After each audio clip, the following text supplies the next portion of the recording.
Welcome. I'd like to call to order our City Council Redevelopment Agency meeting of October 18th to order. We'll start with the Pledge of Allegiance, please. Thank you.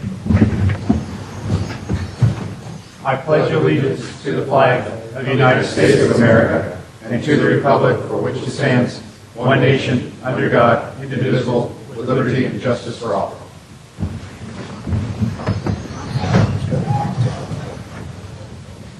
Moving to item 3, public comment. This is an area reserved. Anybody that would like to speak on any item that's not on this evening's agenda would be welcome to do so now. Any public comment? Okay. Moving to new... Do we ever need a report out of closed session? Okay. Let's go... I'm sorry, let me just back up. Any report, Mr. Rubens, our city attorney, on closed session? There's no report tonight from closed session. Great. Okay. So moving on to new business, let me give you a little overview. There's actually 3 items we're going to be talking about, and in order. The first, of course, is a discussion of a consultant's report on fire and emergency services. Second, which will be 4B, will be looking at the formalization of approval of a request for proposal on the delivery of fire services. And 4C will be the update of the dissolution process with the Belmont San Carlos Fire Department. And that's actually the entire meeting. So sounds short on the agenda, but I'm sure we'll have a lively discussion and a lot of learning, which is the purpose of this evening, is to learn a lot about, this is our first review, study session review, whatever you want to call it, of options and information on providing fire services for the city of San Carlos. So with that, 4A, do we have a staff report first, or Mr. Rubens? Mr. Mayor, before we begin on this item, I'm going to have to recuse myself on the 3 agenda items you just mentioned tonight. Our office represents the city of Belmont and the city of San Carlos, and since both agencies are interested in this, I've already notified the city that I will not be participating in the discussion or advice on this. Okay, Mr. Rubens, thank you very much. So again, the process will be, we'll stay flexible, but what I think we'll be doing is, of course, there'll be a staff report, I think both from our city staff and the consultants. Second, we'll open up for city council to ask questions, clarifications of the staff report and the consultant's report. And then third, we will open it up for public comment. Now, it will be your chance. Any questions you have, any comments, anything you want to talk about fire, we welcome you to do this evening. We would like to hear. So with that, our city manager, Mr. Malby, welcome. Welcome to your own home here. Yes, thank you very much. Just like to make a few opening comments before we get into the more of the meat of what's on this evening's agenda. I'd like to begin with a little bit of background for those that are just joining us on this issue. For the last 10 years, the city of San Carlos has dealt with a systemic budget deficit issue. Each and every year of the last 10 years, the city council has adopted a balanced budget, but it has required fairly significant reductions in services across the board. Those cuts were made in police, in fire, in parks and recreation, city administration, and in all those areas.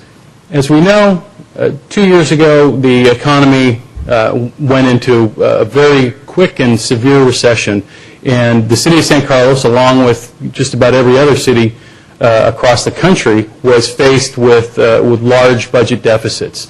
After having gone so many years cutting and reducing the budget in what you might call a typical municipal budget cut kind of approach, we were faced with a $3.5 million budget deficit that required some new approaches. And so we were forced to deal with looking at how to change some of the service delivery models of our local government here in San Carlos.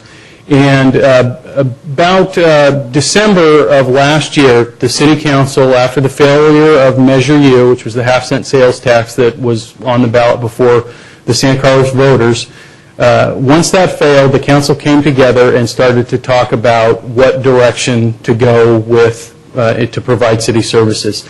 And the council asked the staff to begin to pursue options related to regionalism, outsourcing, and consolidation of municipal services with other entities and possible providers, including the private sector, I might add. And so over the last year, we've taken a number of steps. We've outsourced our payroll function to the private sector. We've outsourced our parks maintenance function to the private sector. And most recently, we have entered into a contract arrangement with the San Mateo County Sheriff's Department to provide police services to this community. In addition, about 6 months ago, the City Council sent a letter acknowledging that they would like to dissolve the Belmont San Carlos Fire Department to begin what is an 18-month clock going that would have the fire department end in October 12th of 2011. In addition to those two items, the council has been working with staff and the city labor groups to make significant reductions in salary and benefits. And it's these approaches in these three areas that the council identified for coming up with how to change the service delivery model here in San Carlos. Now, change for local government isn't something that comes easy, just government in general. Often in these times, even the public and certainly state and federal elected officials would like to say, government needs to change, we need to change this, we need to change that. But what we're really talking about at the end of the day are a few very essential city services that we provide the public. And as we begin to discuss the options available to us this evening, I'd like all of us to keep in the back of our mind, whether we sit on the dais, we're in the community, whether we're a staff member of this agency or any other agency, that we share a lot of common ground. We all believe that fire service is essential, that emergency medical service is essential, that police services are essential, that the planning and building and other services that the city provides are essential, that we really at this point are only providing essential services to the community, the services that the community wants. And one common goal that we've had in all these discussions at the staff level, and I know that the council has shared this goal, one common goal has been how do we, as we look at the options available to us for changing these services, identify options that will either maintain or improve our public service levels to this community and at the same time reduce costs. Now, I mean, some people may feel like that's a goal or an objective that's out of reach. But when it comes to payroll, when it comes to parks maintenance, when it comes to police services, we have met that objective as we've entered into new service arrangements. We have increased the service to this community and found ways to lower the cost. So it can be done, and we need to continue to look for opportunities to do that going forward. So just to begin to wrap up here, I'd like to take an opportunity to thank the staff here in San Carlos, in particular Brian Mora, who's been our project lead on this, Doug Fry, our fire chief, the staff at the JPA, the staff in Belmont, Redwood City, San Mateo, Menlo Fire Protection District, CAL FIRE, all those folks who have worked with our consultant to help put together the report that's before you on fire services tonight. But most importantly, I think it's important that we acknowledge and thank the firefighters and paramedics who work for the Belmont San Carlos Fire Department. We know, having gone through this with the rest of our employees, that this is a tough situation for them to be in. They've handled themselves so far with nothing but professionalism and dedication to this city, and I'd like to commend them for their efforts and their continued efforts as we explore the options for providing these services in the future. So with that, I'd like to introduce our Assistant City Manager, Brian Mora, who's going to give a quick overview of the process in terms of the study, and then we're going to bring our consultants up and get moving. Great. Thank you very much. Mr. Mora. Thank you, Mayor and members of council. And bring up our first PowerPoint of the evening. And as we start out, I'd like to echo Interim Manager Maltby's comments. We appreciate all of the assistance that we've gotten from our in-house fire department, and the neighboring fire agencies, and all of the folks that were listed in the report that we interviewed and got data from. It was quite a effort, but I think that as you read through it, you probably saw that many of the questions that have been asked over the years in the fire area have now been answered. Just to give some background on the fire service and to kind of provide a common starting point for everybody. Prior to 1979, fire services in San Carlos were provided by a standalone City of San Carlos Fire Department. In 1979, the City of San Carlos, and for that matter, the City of Belmont, both reduced the number of fire stations each had from 3 to 2, and they each joined in a joint powers agreement to create what was then known as the South County Fire Authority. That agreement was amended in 2006 and again in 2007, which created the Belmont San Carlos Fire Department, or also known as the BSCFD. The funding of fire services has come up in the past, most recently in a council agenda item you discussed last year. Initially, in the 1979 and 2006 JPAs, it involved a 50-50 cost-sharing formula. A year later, that was changed to a so-called four-factor formula that involved the number of calls, the number of fire companies, the population, and the assessed valuation. As this formula kicked in, it had the effect of significantly increasing the share of fire costs that the City of San Carlos paid, and it also had the effect of annually reducing the percentage of fire costs the City of Belmont paid. In San Carlos, the cost share has increased from 50% in 2006-07 to 53.4% this year. And as the council knows, as part of the budget package that we talked to you about in March, the council did agree with the staff recommendation that we freeze the San Carlos cost at $6.3 million rather than letting it increase. If you had not taken that action, depending on how the numbers would have run, you could have been paying as much as $7.1 million this year. In terms of fire budget growth, over the first 4 years, the fire department budget has grown 19.5%. It's the fastest growing budget in the entire city in terms of departments. And this year, the budget grew another 13.1% above that. This is a 5-year comparison that shows you the cost that each of the two partner agencies have paid for fire. And as I indicated earlier, you can see that the cost of the fire department paid by Belmont has dropped from 50% to 46.6% over this period, and in San Carlos it's increased from 50% to 53.4%. This year there's a difference of over $800,000 in terms of what the two partners pay. Turning now to the analysis of services, on April 16th, the City Council authorized staff to issue a request for proposal, an RFP, for an analysis of the fire department and also options going forward. And on June 14th, after a selection process involving 6 different firms, City Council approved an agreement with TriData to do this work. Last week, we released the TriData report, and tonight, our first agenda item, we're here to talk about that report. I think from the staff perspective, as I indicated earlier, I think you'll find this is a very extensive report. It is 85 pages long. It includes both the company's analysis of the current fire department and our options going forward, as well as a draft request proposal document that you will consider later tonight. The report contains what I would call a vision of the city's option for fire and emergency services after the JPA ends sometime on or before October 12th of next year. It includes 36 significant findings from the TriData firm. You will find in your packet a table that staff has prepared of those 36 findings, which we've also organized by heading to make it a little more easier for you to digest the information in the report. In terms of staff's recommendations and suggestions for your action on item 1 tonight, we recommend that you receive the upcoming presentation report from TriData.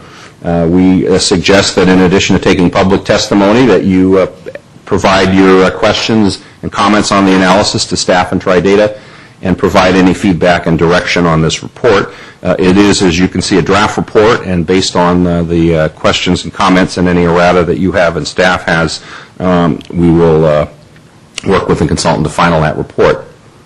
So with that, let me bring up Steve Bresler and John Montanero, the team from TriData, and they will run through some of the highlights of their report. Great. Thank you, Mr. Moore. Left. Move ahead. Gentlemen, welcome to San Carlos. Thank you. Thank you very much.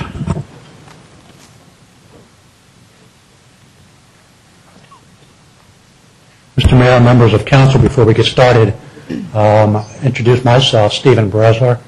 I'm the Senior Program Manager for SPC Tridata and was the project manager for this particular effort. With me is John Montanaro. John hails from this area, and he's our senior consultant based here in California.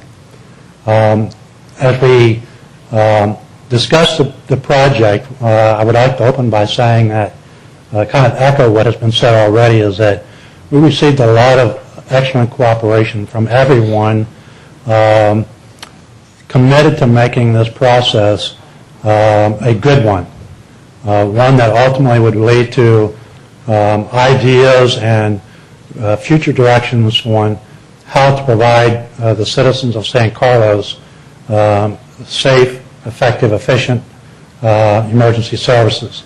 So I think that for the council, it can be proud of the way all the individuals interacted with the project team on what was a very, very challenging study.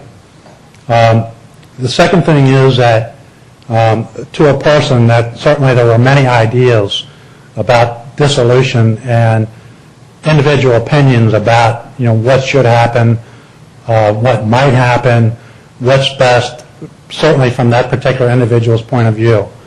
But I think that it's safe to report that to a person, everyone understood that the city faces some difficult challenges, and that while there are certainly disagreements about how to meet these going forward, that almost to a person, folks really recognize the situation in terms of the financial situation faced by the city.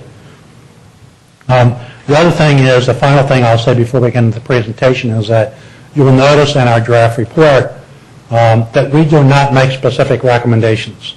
As Brian mentioned, there are some key findings that we put in our report, and this is done purposefully because we felt like in this situation it's best that we present the information. The council has some difficult choices to make. We did not want to encumber the council by making a recommendation that for whatever reason going forward they may find it necessary to go in a different direction. As I said, there will be difficult choices, so we on purpose laid out our report such that we talk about significant findings and not making specific recommendations. The study performed by us, the scope of work, was a base review in terms of the city's demand for services, the current situation, projecting fire and EMS demand, emergency services going forward, and then from that base review, developing what then is the request for proposal that the city could use in terms of soliciting proposals from interested parties to provide service to the future. We reviewed data, reports, fire board minutes. We conducted 2 sets of intensive meetings, one site here with various stakeholders within the city to include fire chiefs from surrounding jurisdictions, firefighters, any number of folks involved in the process. We also then performed a GIS analysis in terms of station locations and response times. The analysis portion looked at population, demand, station location analysis, and then the second aspect was the review of services in terms of staffing. There were some key issues involved here in terms of how best to provide EMS, whether or not a hazmat unit should be located, staffed and located in San Carlos, what other options were available. Also service sharing opportunities and cost. This was the key components of the review that we did.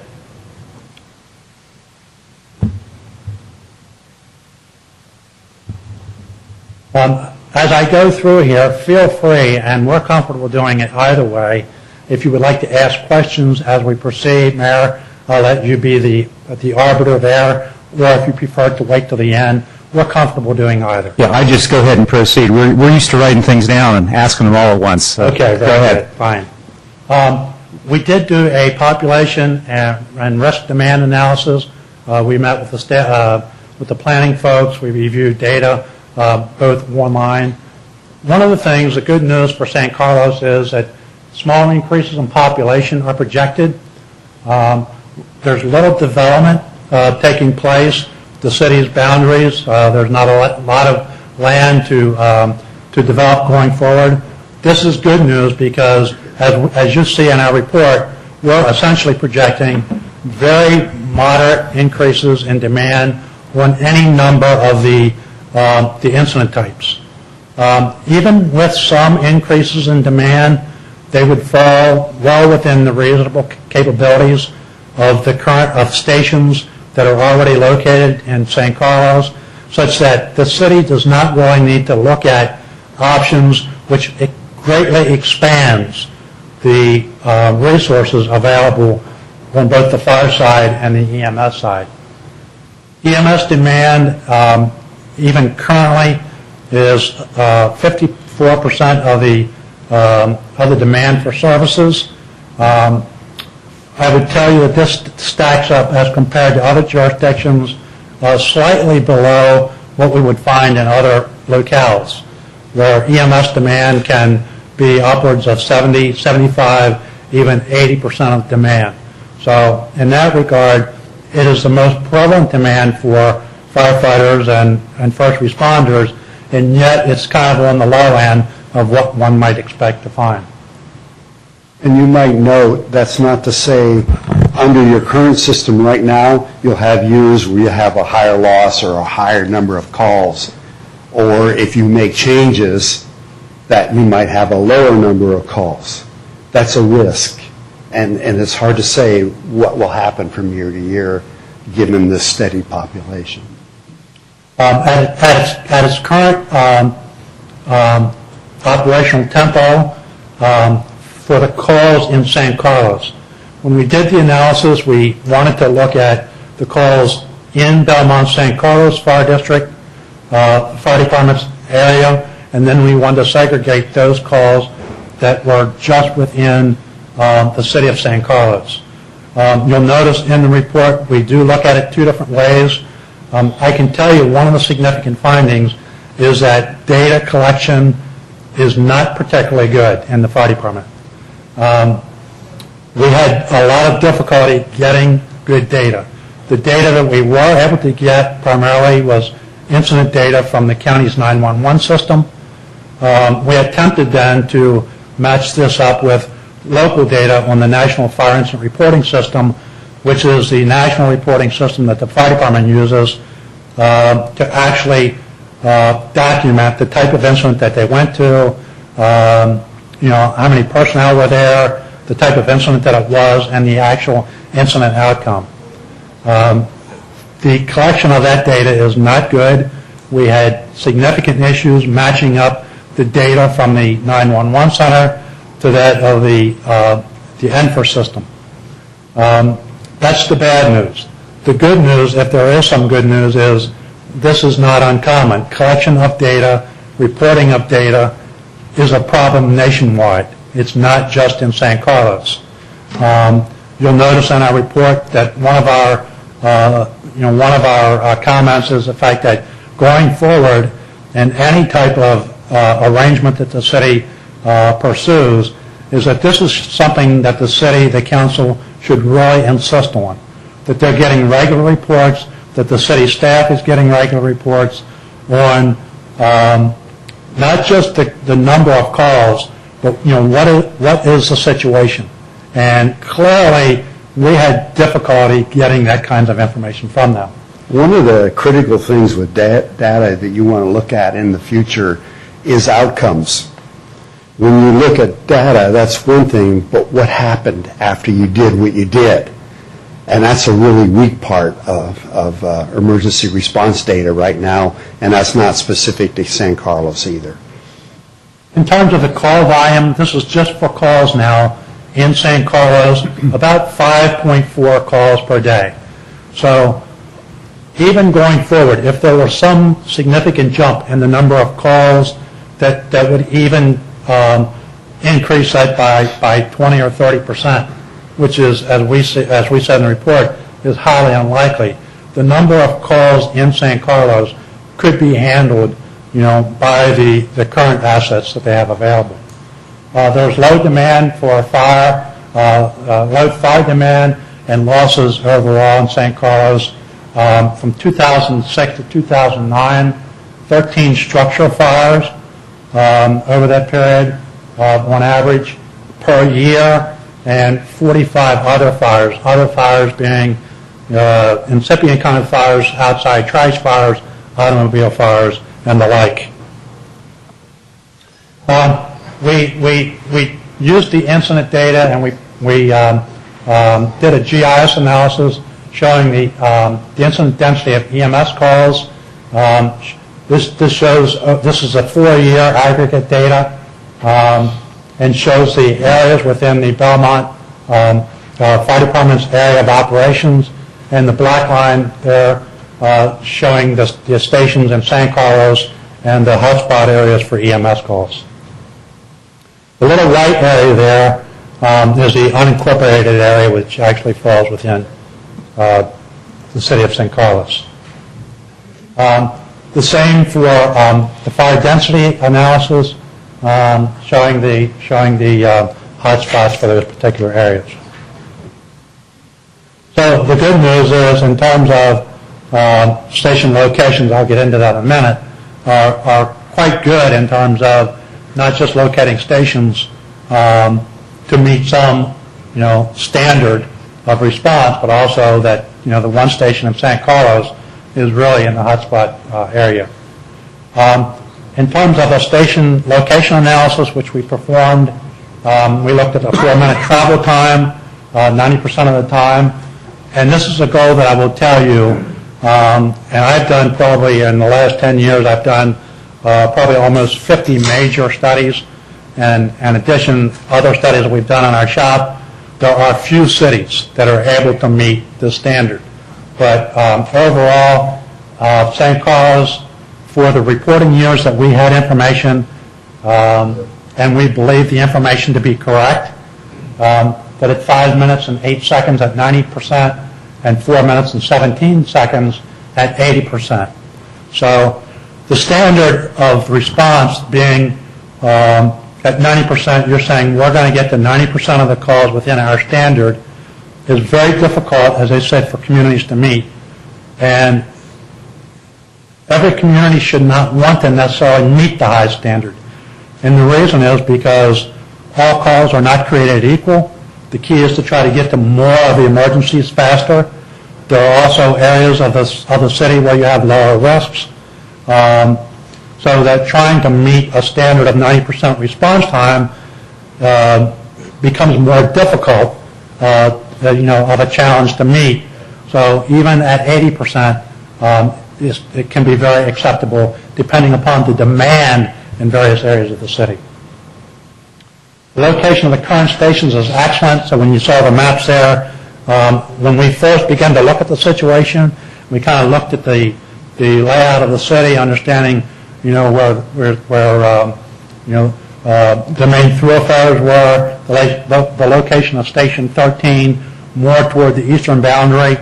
We were not certainly sure that was a great location, but when you're looking at where the incidents are occurring, it is in fact a very good location.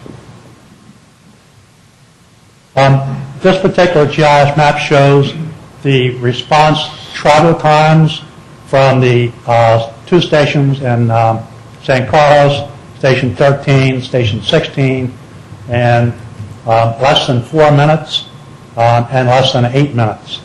The 4 minutes is the standard for a first arriving unit at a structural fire.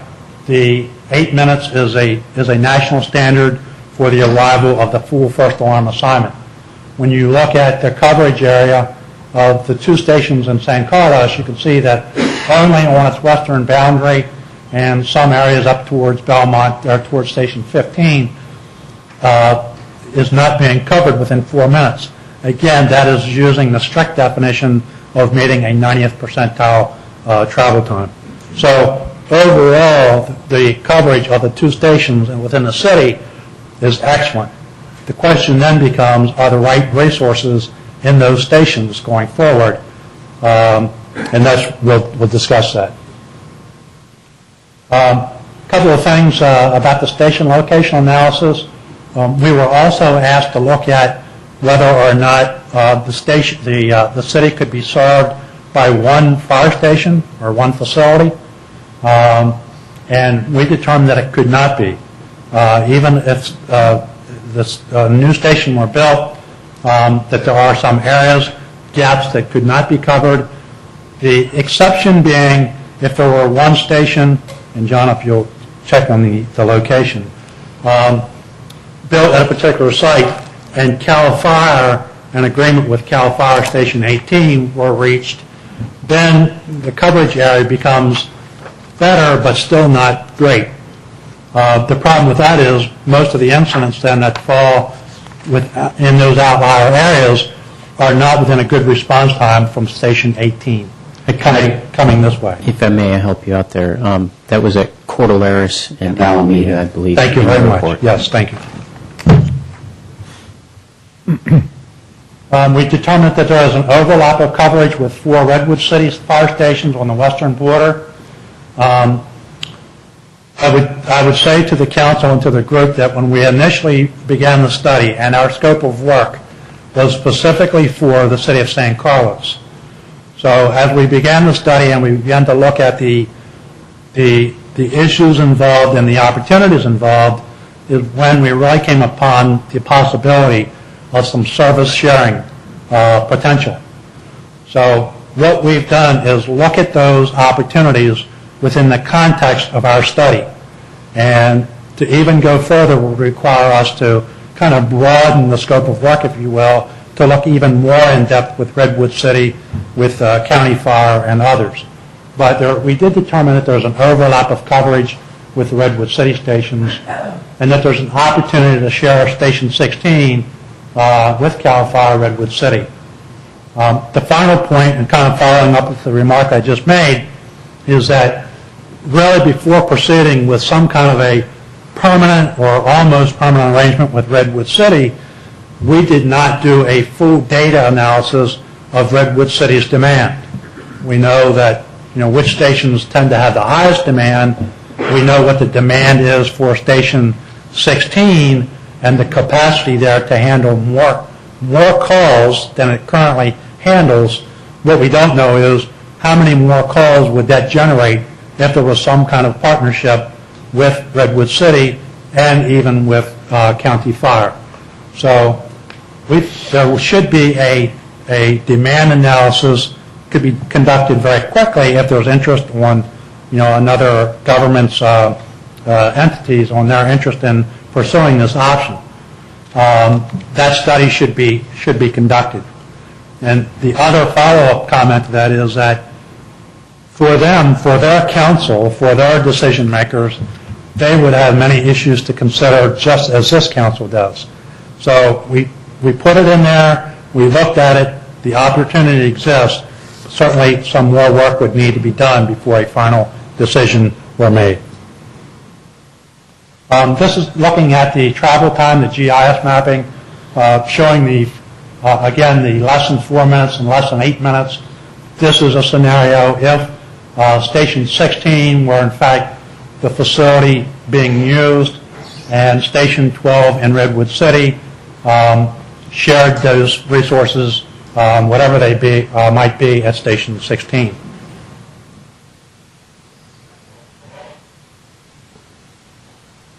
The other key questions that we were asked to look at are the ladder truck currently stationed in St. Carlos Station 13 and the hazmat unit, which is the county's hazmat unit based here in St. Carlos. There are a few hazmat calls. We were able to get the data from the county on those. And there are certainly as you saw before, there are a few structure fires in St. Carlos. There were major considerations in the study. As you will see in our report, in our opinion, a better approach instead of a ladder truck is a quint or an engine at Station 13 for a variety of reasons. Number one being flexibility.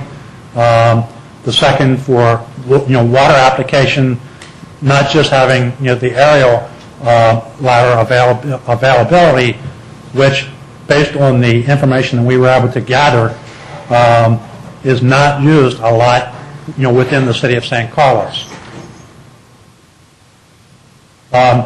So one of the options is to trade an engine or a rescue response for a ladder response, and some of these options will be played out depending upon the proposals, the various proposals received from folks submitting such.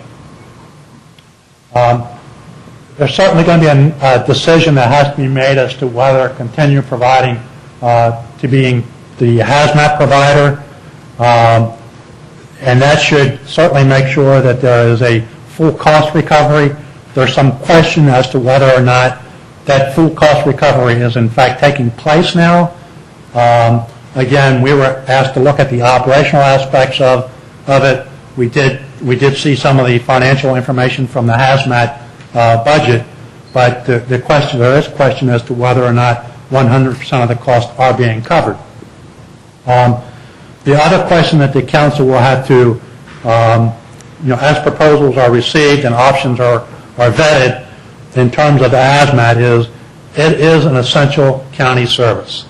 The county is being well served by having a single focal point for its hazmat services. The Belmont St. Carlos Fire Department, has an excellent system. Certainly, the question is whether or not, this is the correct location for it.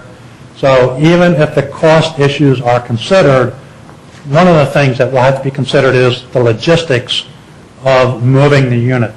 And so if another organization is better suited, if the city decides that it does not want to continue to provide that service for whatever reason, we think that the city should understand that there is a logistical issue of training new personnel and ramping up that new operation will take some time to accomplish that.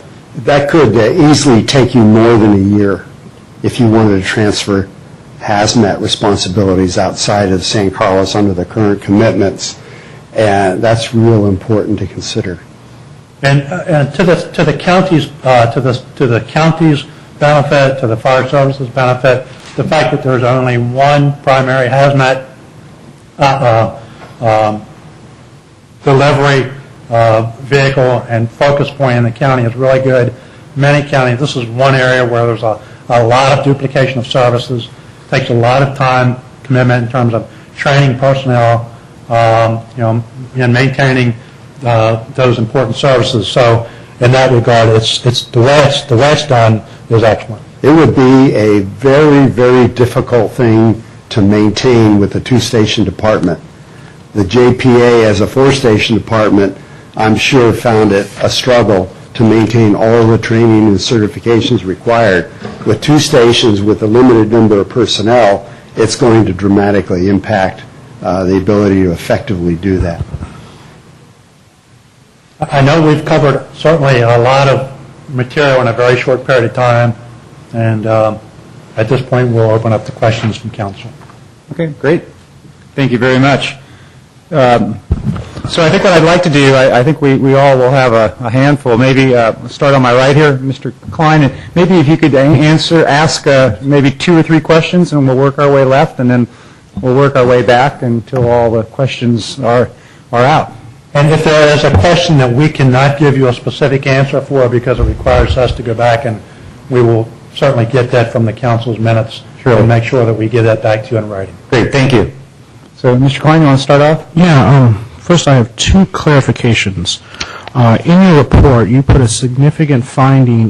You talk about data a lot in this report, and I really value that. And you said earlier tonight that we don't have great data. Some would say we don't have good data, but that's not uncommon in emergency services, correct? Yes. Now, I'm wondering why that's not uncommon. We have a police department that receives 10 times as many calls, but I can go to my police chief and go, can you give me a breakdown of the calls for November 2009? and he can give me every single call, it all adds up, and what the call was.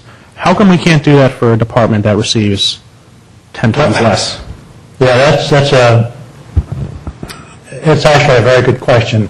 I think it's probably cultural as much as anything.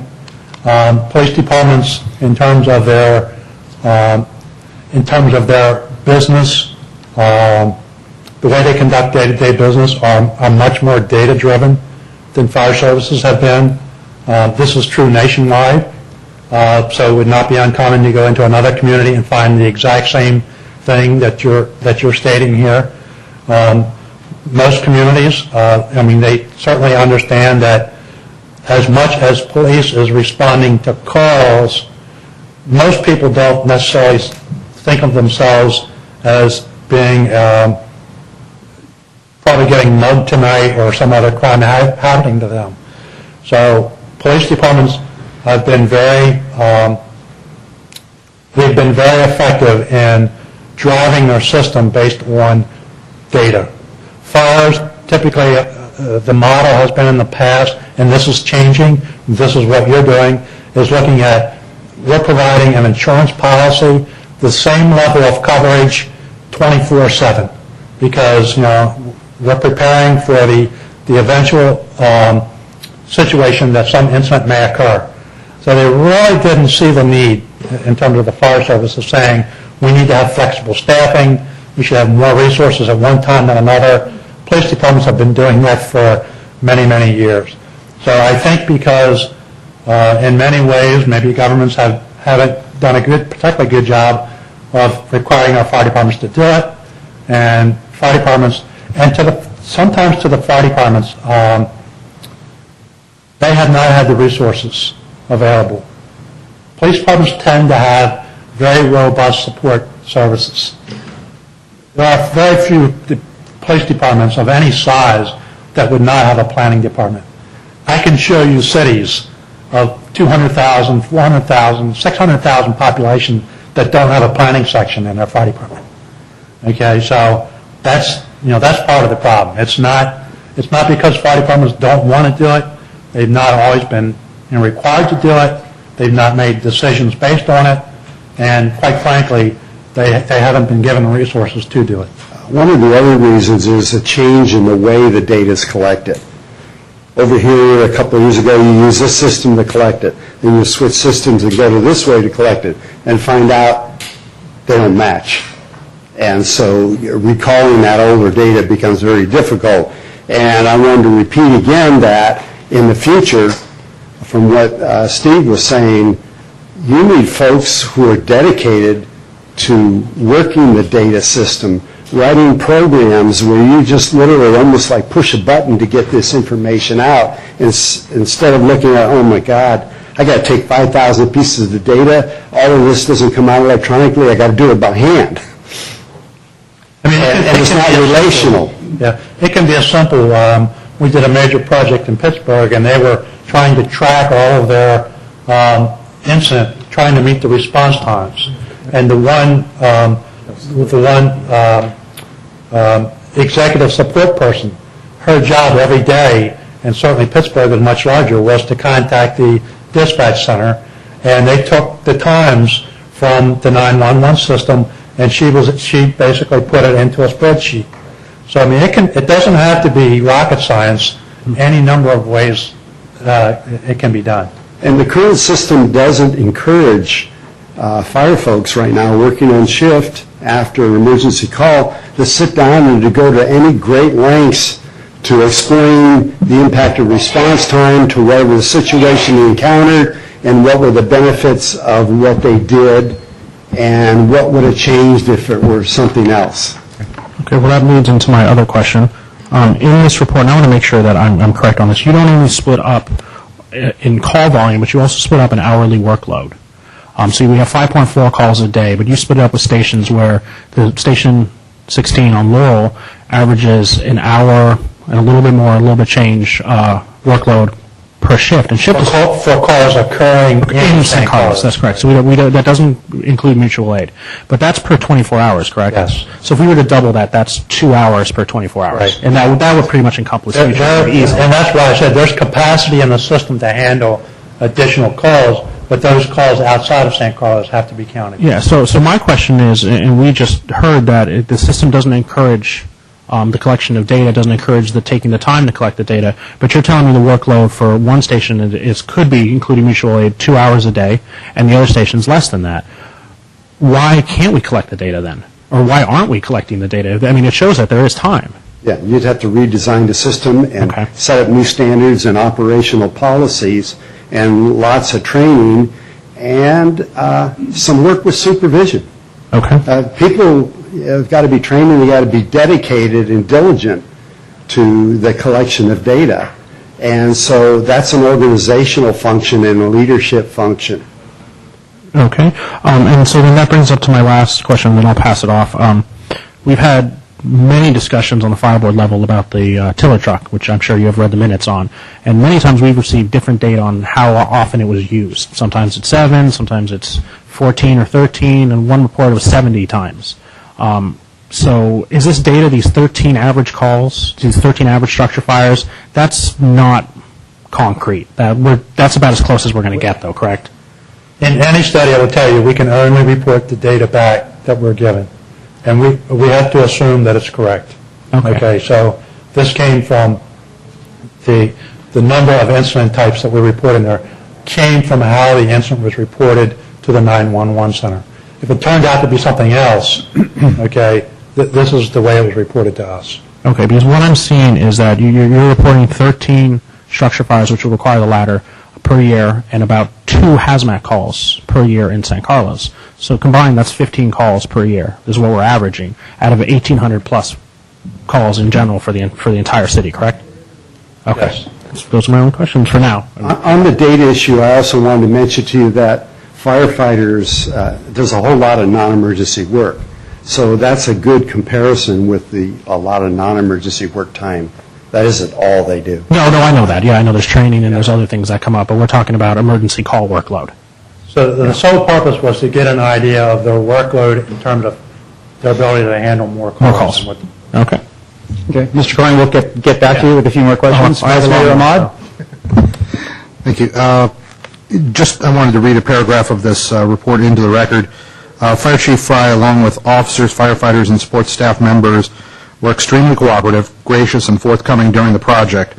They provided data, facilitated tours of the fire stations, and discussed the challenges and opportunities facing the organization. Without their assistance, this project would not have been completed. So, for the record, I do want to acknowledge Chief Fry and the firefighters for their cooperation and for their work. It has been called out as good work, and I do want to thank the chief and your staff for cooperating exceptionally well. Gentlemen, one thing I didn't hear from you, and I want to let me ask you to limit this for 1 minute. I still don't know who you guys are. So why are we listening to you? What is your background to be able to help us make these decisions? Good question. I spent, in fact, on Thursday was my 40th anniversary being involved in the fire service. I actually began, as many in the business do, as a volunteer in 1967, but I became a career firefighter in Baltimore in 1970, October 14th. So I've been involved in fire and EMS for over 40 years. I've served in every capacity from step firefighter to lieutenant, captain, battalion chief, fire chief, training, fire investigation, administration.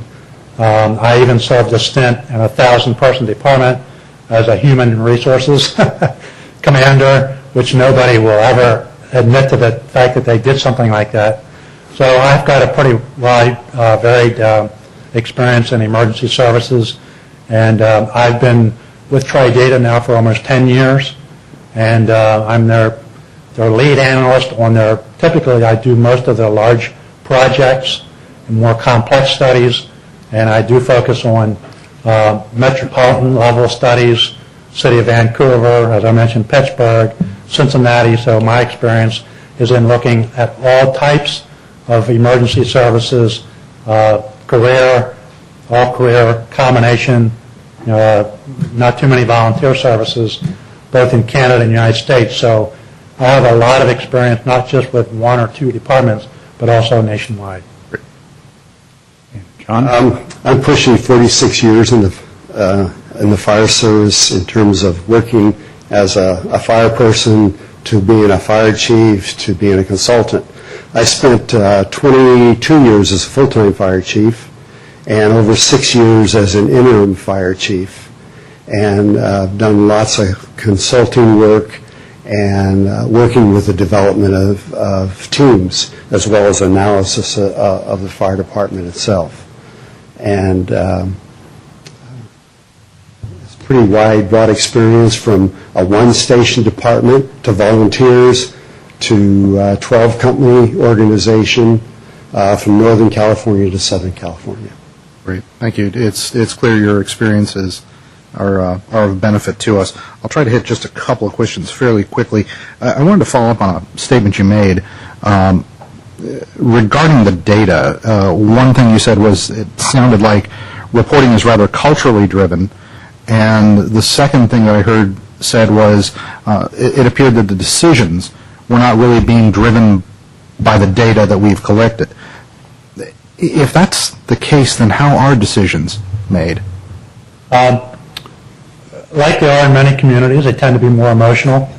I think, and I can say this because I am one, is that fire folks are very passionate about, their job and what they provide and the level of service they can provide, and that is the reason that they're so effective at what they do. Sometimes, though, again, I'm pointing the finger back at myself, remembering my days. Sometimes we think things are as they are. I have a saying that my son now says back to me, we know, and that's what we know. And sometimes we don't get out of the box and look for other opportunities. And I will tell you that's a struggle that the fire service is going through nationally, is that change is being thrust upon us, primarily because of financial issues, the Great Recession. But many times decisions are made because that's the way we've always done them. And unfortunately, I will also say, again, I'm thinking of my own situation, many firefighters look to the large jurisdictions as kind of the goalpost or the guidepost, if you will. On the East Coast, it's the FDNY. And if the FDNY is doing it, it probably is good for everyone. Well, everybody is not in Manhattan. My guess is probably on the West Coast, folks look to whether it's LA or San Francisco or whatever, and how they do things. So it's cultural within our organization to do that. But So if I could summarize what I've heard is, which I would agree, the firefighting staff are passionate people who love their profession, and those are the kind of people we want to hire. And they're also experts in this, and it sounds like a lot of intuitive thinking goes into the decision making as opposed to data. Yeah. And you've hired them to go put out fires, do dangerous assignments and rescue. They're not data collectors necessarily, and so that administrative help needs to be rethought out to readjust the system. No pushback. I think you do put this out throughout the report, and one of the issues is, given the percentage of our budget that fire protection is, it is reasonable to expect that we should have appropriate measures and validations of that to ensure that we are stewards of the public money, that it is being spent appropriately. But that's stated. We are hiring firefighters to do firefighting and EMS work, so that's terrific. I'll hit one question. I'll ask for a brief response. On page 2, you mention a 72-hour work schedule for firefighters is not a viable alternative for San Carlos under a standalone fire department option. Can you just explain very briefly why? Yes. The 72-hour schedule builds on a 2-shift system where firefighters work overtime, so they're working 144 hours a week. There's 168, so so they have to make up the difference. That difference is made up by overtime. In CAL FIRE, the system is large enough so that they can draw from many employees. So if somebody is not going to work, somebody else will. In a small system like this, it's too small to have that, to have enough people to make the system work. That's what it really comes down to. Okay, I'll pass. Mr. Griselli? I don't really have too many questions, but I do want to go back to Mr. Klein's point. And on page 1 of your executive summary at the bottom, you indicate the workload for, Station 13, 1 hour a day, and the workload is just under 1 hour. And again, I can't emphasize this enough. That is not the workload. That's not what people do. They do, and again, I know you know that, but I want to verbalize that and emphasize it even more. Inspections, outside the area calls, maintenance, training, etc. This is not a sit-on-your-butt job. And someone reading this cursorily, and again, I'm not criticizing your report, but I just want to make sure that it's emphasized that these men and women work their shifts. And so I just, I can't emphasize that enough. And the other thing that you mentioned, and I agree with, you said it earlier, it's insurance. And I've said this before from the dais, and I'll say it again. Our fire department is an insurance policy, and we have to have them here 24 hours a day, 7 days a week, because we don't know what's going to happen. We can't predict it. It would be great if we could, and we could staff that way, but we can't. So those are just the items that, and again, I appreciate your report and all the folks that, or all the work that went into it and all the people that you spoke to. I don't really have specific questions because being on the fire board for 2 years, I know a lot about, or for 4 years, I guess, I knew an awful lot about what was going on, at least I thought I did. So I don't at this point have any direct questions, but I wanted to make sure that I made that point, beat it to death, because cursorily reading this, someone could get the wrong impression. I don't want them to do that. So thank you, gentlemen. Point well taken, yes. Yeah. Mr. Grocott. First question is for John. Did you say that you had been an interim fire chief for 6 years? 5 different departments. Oh, okay. It's an inside joke with the man sitting over there. So, number one, reading through your report, gentlemen, I remember being interviewed by you. I don't know how long ago that was, but I have to commend you on the report. I didn't get too much new information out of here except for your discourse about Station 16, 18, and 9. That was informative. But like Mr. Griselli said, I'd been on the fire board for a number of years. But I do have to commend you for the work you did in terms of coming out here, doing some interviews. You're from the outside, almost a foreign country in a way, clear across the United States. And you managed to come here, gather all the information, sponge it up, and then put out a report like this, which another individual, other than Bob or myself, could read and, really grasp what's going on. So commend you on the report in that sense. Now, when I read through it, I'm looking at the big question, and I think some people have touched on it. It seems to me the big question here of why the report is, what we're looking at is gathering data in order to evaluate risk. Am I getting that correct? Yeah, I think that if you're saying is that the essence of the study, I think our study stands on its own merit in terms of evaluating the situation. If we had no data to go on and somebody just gave us what they believe, I think our significant findings would be the same.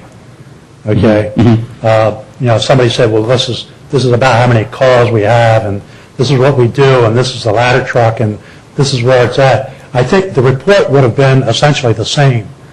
Okay. Mm-hmm. The data piece is important in the sense that it helps you understand more about what's being done now. More importantly, going forward, is this won't be the last time that there will be a council sitting here trying to assess what the fire department should do, or at the sunset of this agreement and another change several years down the road, you need that, you want to have the information to do that. It wasn't available in the quantity or quality that we think is possible, and we want to put that on the table so that hopefully the situation improves. But I can tell you, I think the significant findings in terms of operations, sharing of stations that was done by GI, that wasn't really done by looking at data. That was done by GIS analysis. Okay. Okay. Let me pose a second and similar question, and I'm going to spin it a little differently, if I might.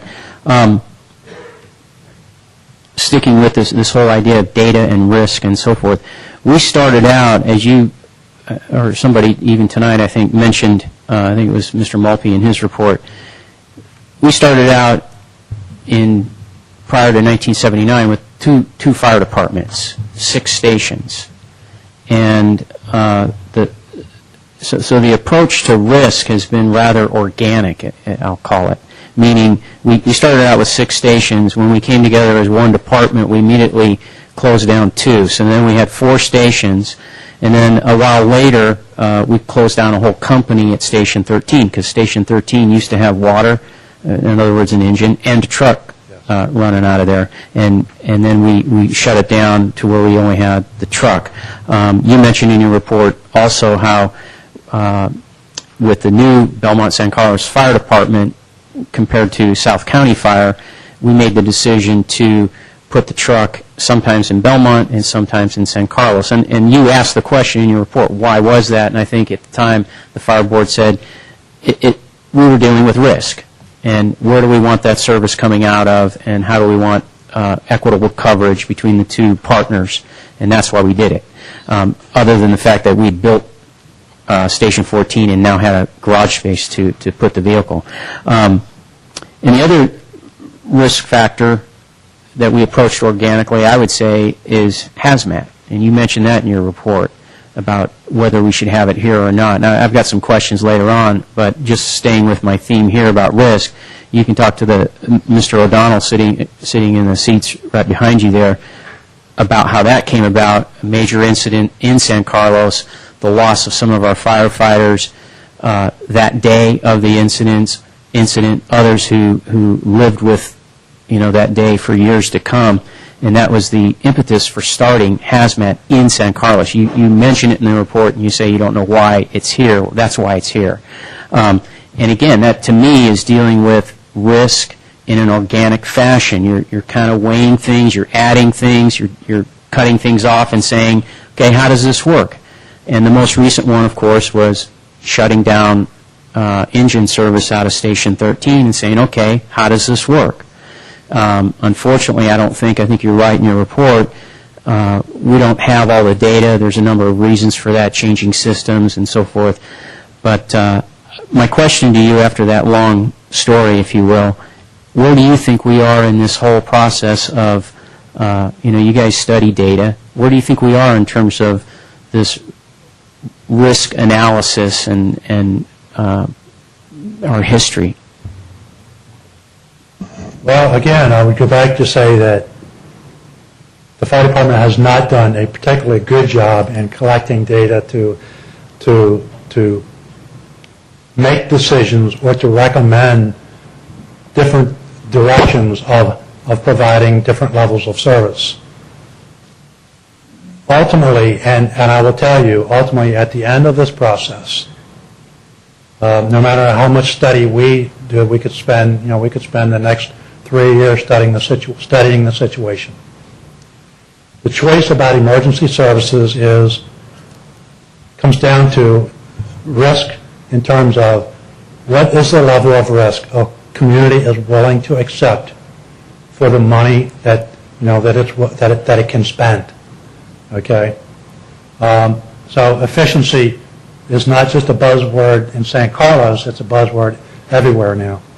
So the fire department has done, and I think we say this in here, if money were no object, if it was not a financial deficit driving the issue, the Belmont-San Carlos Fire Department would probably continue to exist and do very well, making the changes it needs to make.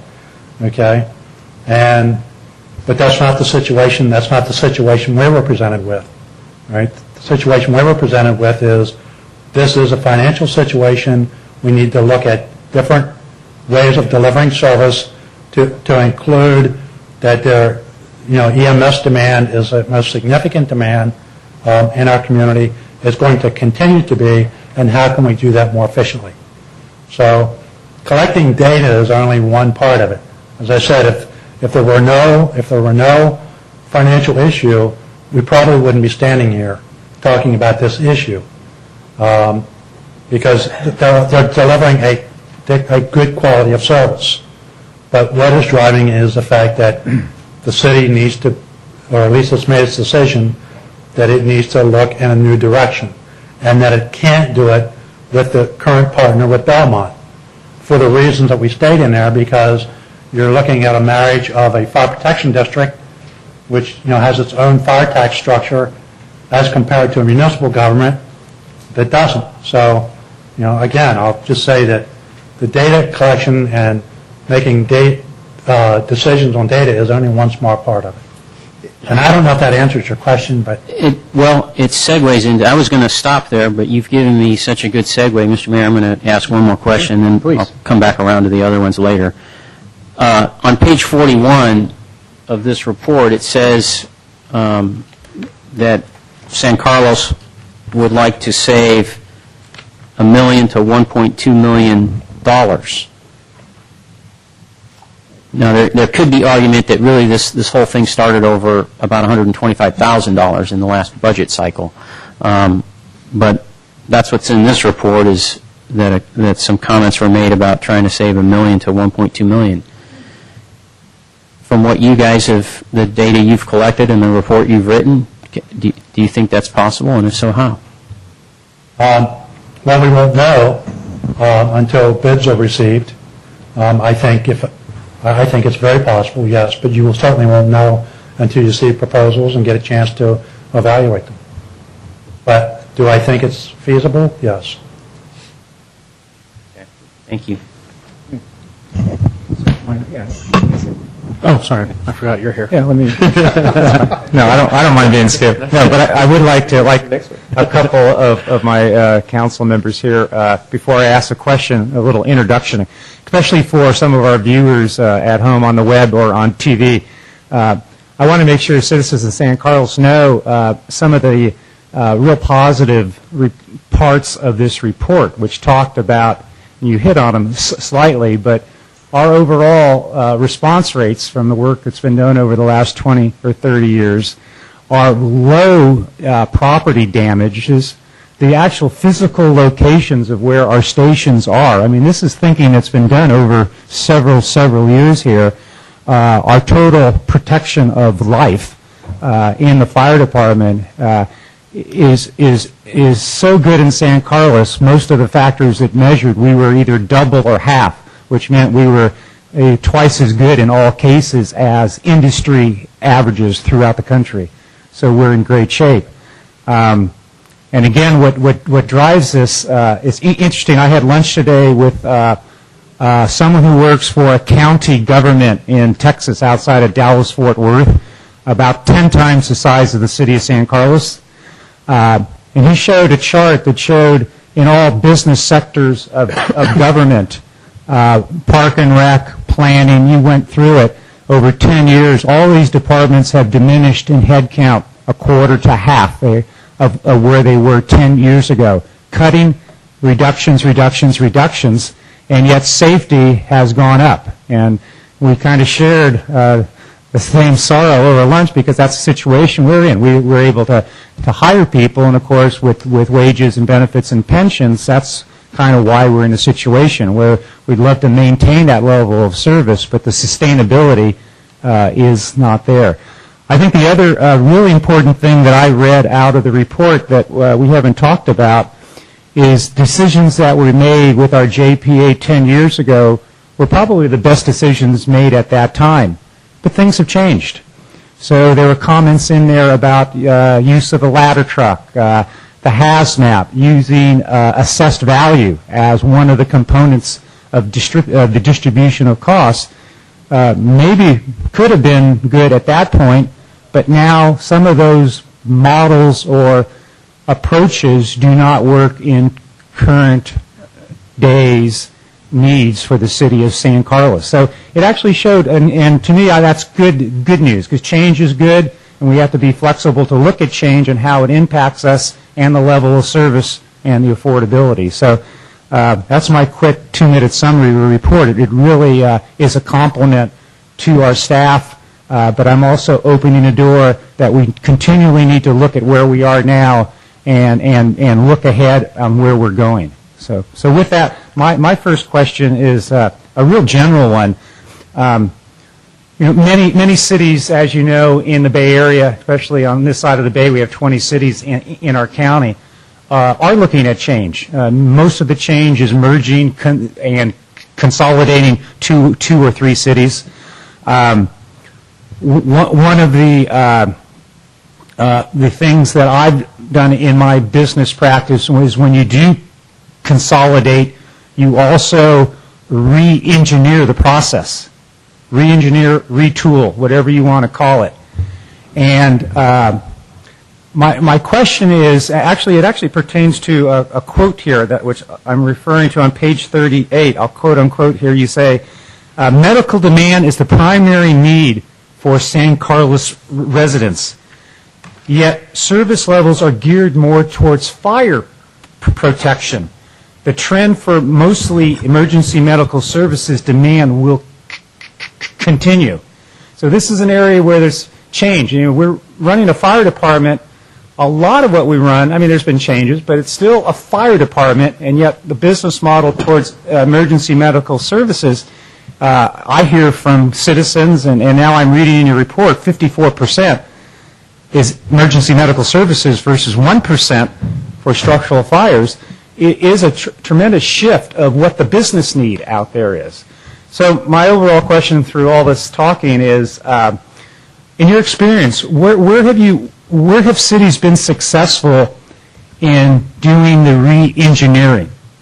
Not, making adjustments to hazmat and the fire truck and more data. I'm talking about the process itself of how we provide emergency, I'll just call it emergency services. Give me a city or two that's been successful, and how did they change? What created change? Because I think us changing is going to be tough. So how do we do that? Let me give you the last part of the answer first. They made the change kicking and screaming because, and for the reasons that we talked about earlier.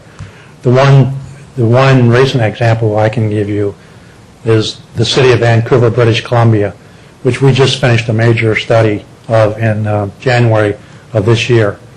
And if you've been there, it's a vertical city. I think 700,000 population, over 600 high-rises from a generation ago when it was still industrially based. It's a big change.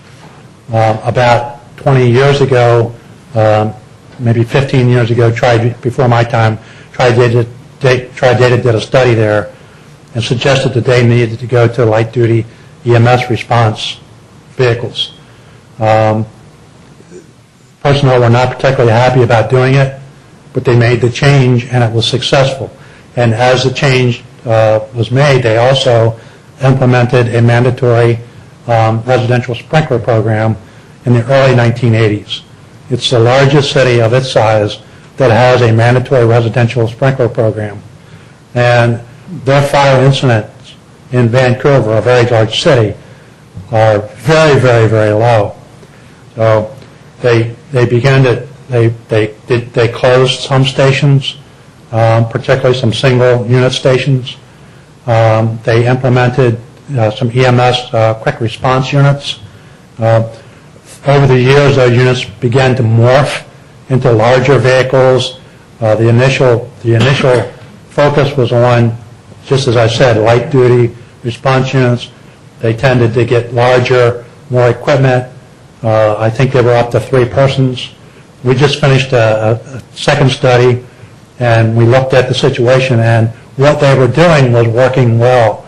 They needed to go back to the original concept, and that they are now implementing a recommendation that we made that their ladder companies which because our structure fires are almost non-existent, because they've had a residential sprinkler program for so long, that now there are a lot of companies, and I forget 12 or 14 of them, I think, in the city, are going to be cross-staffing EMS response, light duty response vehicles.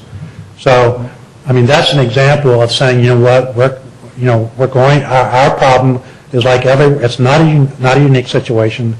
That medical demand is the area of highest demand. That's a recent example that I can give you. There are many others like that. Just one. That's flexible staffing. Looking at putting more personnel on when the demand is highest. At the same time, I don't want to give anyone the impression that we're saying address these issues at the expense of fire protection, because there's nothing in our report that suggests there should be an elimination of fire protection. Okay, we maintain 2 stations. Okay, at a minimum, 2 engine companies, still ALS staffed. Okay, in fact, one of the options is to increase the staffing to 4, such that you can do both units simultaneously. So So I want to make it clear there's nothing in here that says, somehow we're re-engineering for EMS at the expense of fire protection. See, the pain for your choice is because of the size of your city and your fire department. If you had multiple stations, you have a lot of choices. When you have only 2 stations, you may have good response times, but what happens when you have a call and you send 1 engine and you have to wait for backup to meet safety requirements to do what you would expect a fire person to do? And so this study is meant to give you the information that's available to us to help you make a decision, plus your look at the past and what your losses were, and find, well, did anything change, and therefore can we take that risk and make this decision? Great, thank you. Mr. Klein?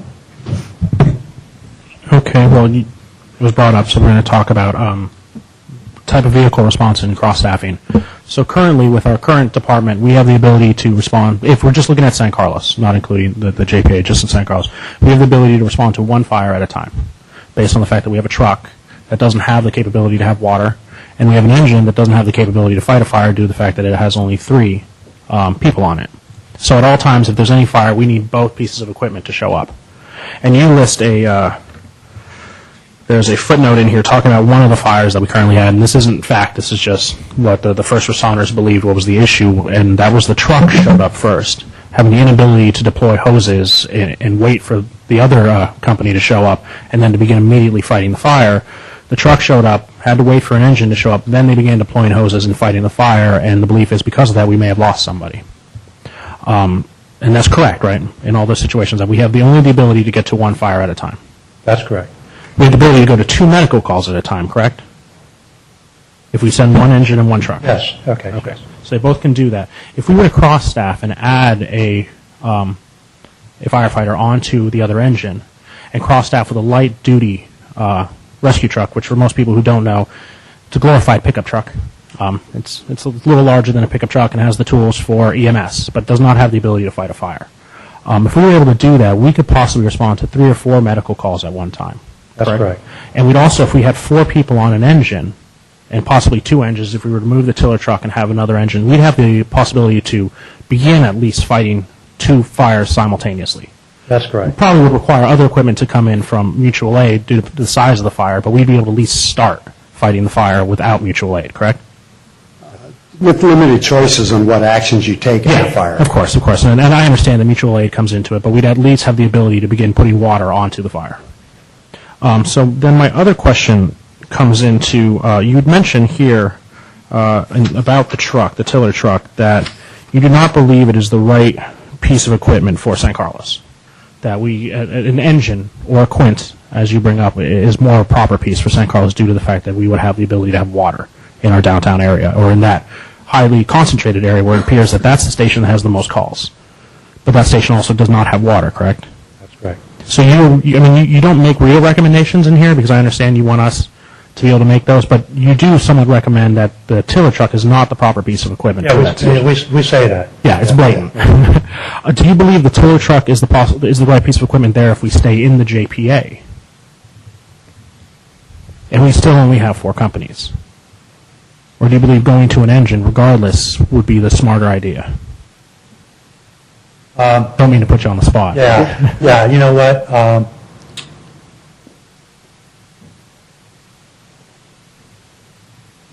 I think probably again, are you looking at it just from the viewpoint for San Carlos, or are you looking at it from the... No, I'm looking at it just for, as we're San Carlos City Council members, just for the viewpoint of San Carlos. I mean, I'll just say that I cut my teeth on tractor-drawn aerials, in the inner city, so I'm what they know as a truck guy, for many, many years. In terms of flexibility, being able to perform multiple functions, I'm not convinced that a tractor-drawn aerial is right for this community. Okay. That, You use that word. Or an engine, particularly if those resources are available from neighboring jurisdictions, as they are, and as the GI shows, that I'm not convinced that it's needed. Okay. Typically, where you would need that kind of duplication of additional ladder trucks is really where you're going to a lot of multiple dwelling fires that are not in non-sprinkler buildings. Typically, it's a two-pronged approach from the front to rear. Multiple aerial ladders to multiple story buildings, typically greater than 3 or 4 stories. That's not the situation here. So, in my professional opinion, that a Quint or an engine would be satisfactory. Okay. And you might want to look at your fire prevention ordinances again and see if you should be looking at some retroactive requirements, because they just do what they do, and each building is a fire problem, and that could help solve the problem. Okay. Now getting off the truck, I have a question about what was brought up earlier about the decisions made 10 years ago possibly being the best at their time. You discussed assessed valuation in your report on page 43, and you talk about if a future option includes service sharing, like a JPA or whatnot, that assessed valuation is not a good measure for cost sharing. Why is that? For the reasons that we stated in there, because if you're using assessed valuation, and there are probably some situations where it may work, but you can have significant differences between 2 communities. If you're charging based on assessed valuation, you're making the assumption that the most expensive properties require the most protection. I mean, that's what it comes down to. And I would tell you, the reverse is typically true. That blighted neighborhoods tend to require more fire protection. So, assessed valuation is doing just the opposite. So if we were to use assessed valuation, the better way to use it would make it the opposite. Whoever has the higher value property would pay less due to that. I mean, if you were ever going to use it at all, that would make more sense than the current model we have now, correct? It's just not an all good measure to use. Okay. And then the last thing I'm going to bring up before I pass off is page 44. You list under table 10 the personnel salary, benefits, and overtime. I understand how hard it is to knuckle down on these numbers. The table you have, unfortunately, is incorrect. We're actually at about $10.3 million. And I'll pass this out to my council members, and you guys can have a copy if you want. It's really small, but I emailed the city clerk. I got this from the HR director at the JPA. It took about 10 emails to get it all filled out, but we're actually at about 10.3, so 8.8 is about $1.5 million shy. And I just wanted to make sure that we all understood exactly how much we were paying. So these are for you guys, and one for Christine, if you want to hand that to them. And then she has a copy of the Excel if you would like to amend that. But yeah, I noticed that difference, and it stuck out to me. Could you have made this a little smaller? I can't seem to...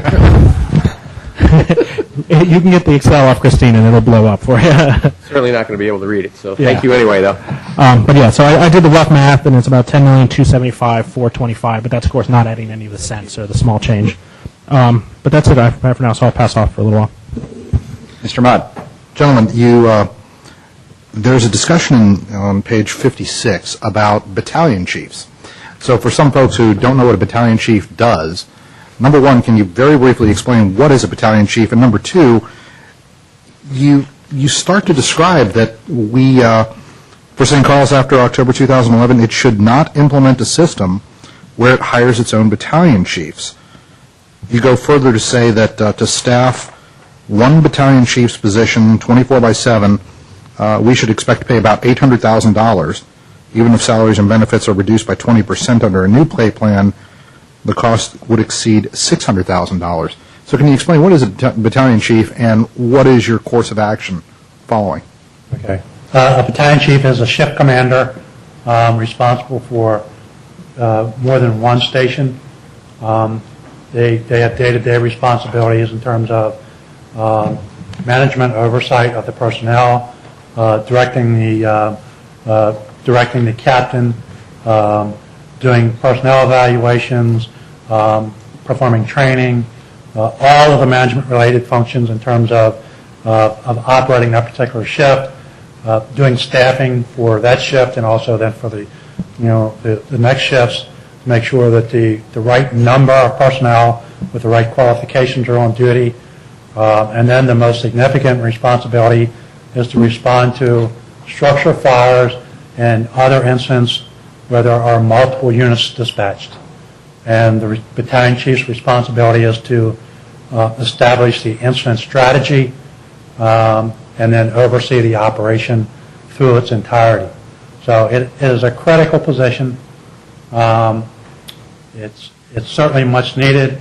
The question then becomes the number of personnel that a battalion chief can oversee effectively. The span of control is typically 5 to 7 stations, depending upon the number of personnel, whether there's 2 units in a station. But a rule of thumb is 5 to 7 stations. Mm-hmm. And when you look at San Mateo County with battalion chiefs to the north of you, the south of you, it really doesn't make sense for San Carlos on our future model with 2 stations and 2 engines or some slight variation thereof to have a 24/7 battalion chief. Interesting. When those services can be provided from other partner agencies.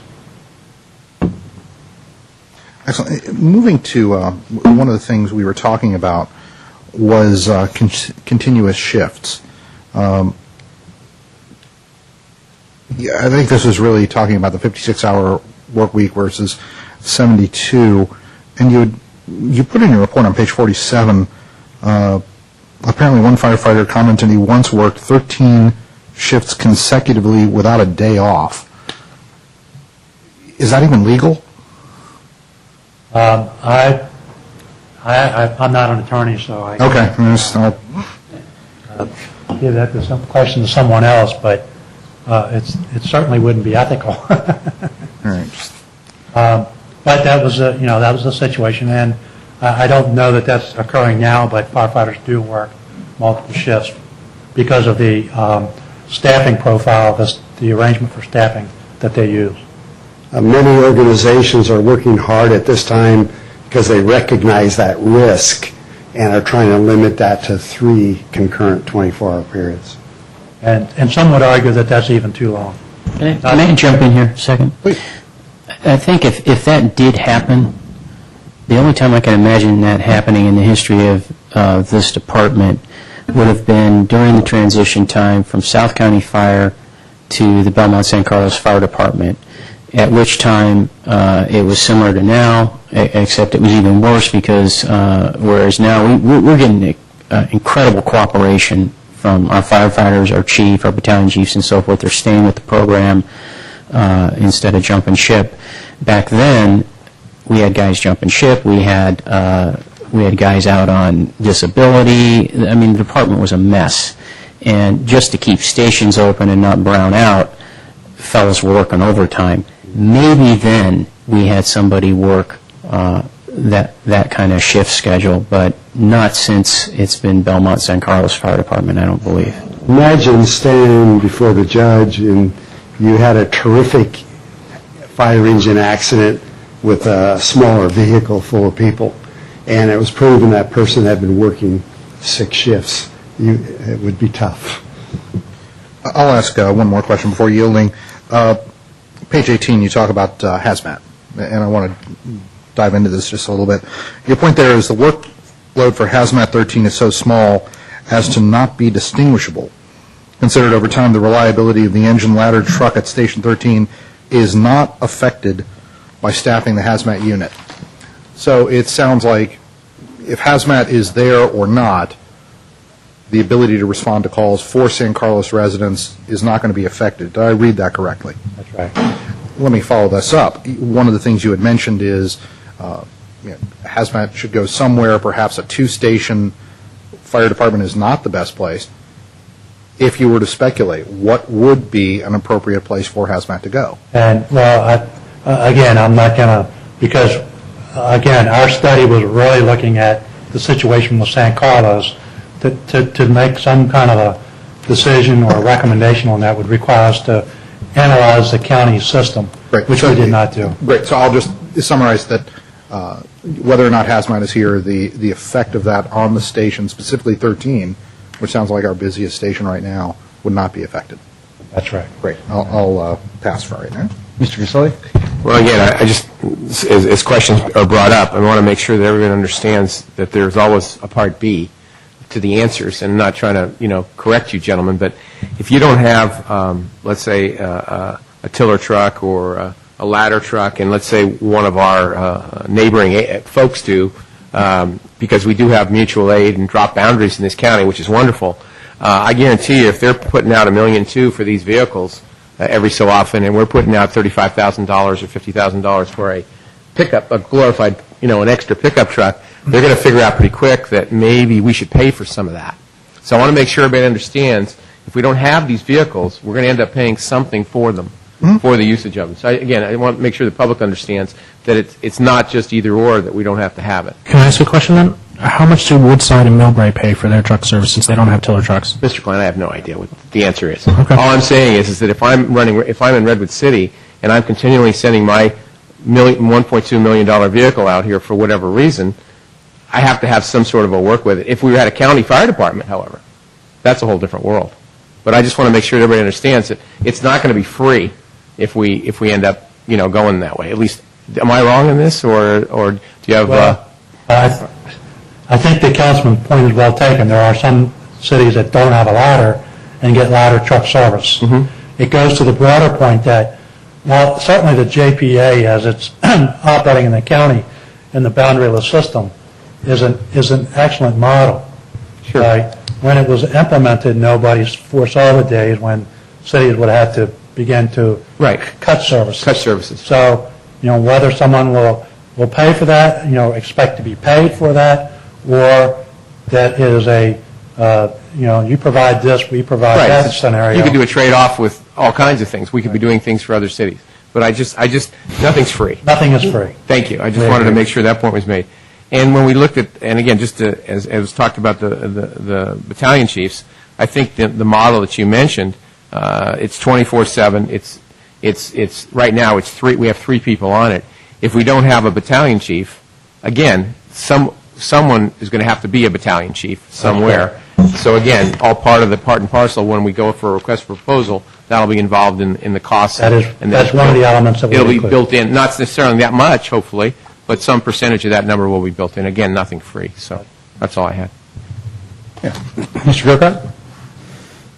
First question I wanted to ask segues on the comment that Mr. Grisilli just made regarding battalion chiefs, because I think I'll ask it this way, I'll ask it as a question rather than make it as a statement. Did you guys look at some of the duties of our battalion chiefs and what they do, and if we don't have battalion chiefs, or if we're buying battalion chief service that's typical from another department, then how do we get done some of the things that our battalion chiefs are doing? And I'll give you I'll give you one example. Our battalion chiefs take care of fleet maintenance. In some departments, in some cities, that's done through another department in the city, because there's another department, like in our city, we have a department that takes care of fleet maintenance if it's, not the garbage trucks, but the other equipment and trucks that we have as a city. If we just had a fire department, we'd just send it over there, right? In our case, we don't have that, so it's, our battalion chiefs take care of that. How might we do that? you're right, and each of the battalion chiefs do have collateral responsibilities, one of them being training coordination, and the other fleet. Our expectation would be under a particular proposal, the expectation is that you're going to have administration to include coordination of fleet services. The battalion chief doesn't physically turn the wrench. No. Okay. I suppose so. They're coordinating with various fleet maintenance vendors to provide those kind of services. So the expectation would be that will be provided by someone, under a new arrangement. Okay. Another possibility is that responsibility would be given to a station officer. So there's any number of ways, but clearly it has to be considered when the proposals are vetted. Station officer being like a captain at one of the stations. I want to stress It's a coordination function. Sure. I wanted to stress something in that I want to make sure it's understood. We're not recommending a battalion chief is not needed. Yeah. It's not cost effective, and it's better to share those resources with a larger group of companies, whether it be multiple cities or one city. Right. Okay. Very good. I want to stay on the battalion chief, and I'm going to pull in the truck issue as well on this. In your report, on page 34, you talk about truck service, and I know you talk about it in the report, but I flagged it on the appendix on page A7. You talk about the battalion chief and how we could contract that out. So my concern with both of those is, especially in the case of a structure fire, and especially in the case of the most western part of San Carlos, if you look at page 34, that's where you show a map and you say we could get ladder truck coverage from Redwood City at Station 9 and from San Mateo at Station 21. And my concern is there's a big area of white in the western part of San Carlos, which is mostly hillside. A big part of it's Crestview and the streets that come off of Crestview. The other part is our boundary, and it's a hillside area with Belmont up around Shelford and that area there where the water towers are. It's outside the 8-minute zone. And my concern is this, that we have a fire at one of those locations and the battalion chief doesn't show up for 10 minutes and the truck doesn't show up for 10 minutes. So we've got engines there, we've got water, and they're limited on what they can do. And that's my concern. Can you talk about that a little bit? Sure. As I think I said earlier, ultimately it's going to be a matter of choices. And the response time for a truck into that area, while it might exceed 8 minutes, it certainly would not be much beyond that. The second issue is in terms of the types of structures that are there, and looking at the incident types that you have, my experience would be that a ladder truck, a designated ladder truck in terms of a tractor drawn aerial, is not the resource that's going to bring you that's going to improve your incident outcome, beyond waiting for one a few minutes later that's coming from a neighboring jurisdiction. And the number of incidents that occur there, don't justify that level of redundancy, which you currently have with a truck company at 13. So, while certainly the argument can be made, we want the truck there because we can get to the westernmost part of our border, in 5 or 6 or 7 minutes. Then and if that's what the council's choice is, and that's what they want to do, then that's the reason why we've set this up as we have. Personally, professionally, I don't think that it holds water. Okay, that I don't think that the justification merits that level of service. Again, we're not making the final decision. Okay, so that a better response for, I can tell you, on single-family residential structures and low-rise buildings, the number of calls where an aerial ladder is deployed is, and the numbers show that in St. Carlos. are very, very, very few times. But, again, if local authority says we think that a tractor-drawn aerial, and we want it, and this is the reason we want it, then, we're not going to, we don't get to make the choice. We're giving you our professional opinion about a level of coverage that makes sense based on the historical demand and the risks that are present. Well, I don't have the experience you guys do by any means. I've never fought a fire. I've created one when I was about 8 years old in a big field, but never fought one. But one thing I do hear about often, I'm a building designer, I design houses, and these conferences I go to, we're all the time talking about hillside homes, and especially where they have decks that cantilever out, and those are great places for fires to start and expand to the structure and so forth and so on. And we certainly saw that in the L.A. fires a few years back, or probably by now it's about 10 years back. But anyways, so that's my concern when I bring up this thing about the BCs and the truck, is that we have a fire in one of our hillside communities where we've got, they look like single-family homes, single-story from the street. Go to the backyard, they're 3 stories tall, and they have decks hanging off the back of them. How do you get people out of that situation in rescue? How do you deal with that kind of fire? What kind of equipment do you need? And we don't have any quints, so... One real quick point, and I'll let John. In terms of the battalion chief, you have to remember that these are not static resources. Unlike fire units, which typically you do a station location analysis, the assumption is made that it's responding, from its quarters. In busy systems, that's not always accurate. For battalion chiefs, they are much more mobile. So to look at the location of a battalion chief in San Mateo or Redwood City from a particular facility location and say, well, that's going to be 10 minutes or 12 minutes, is probably not accurate.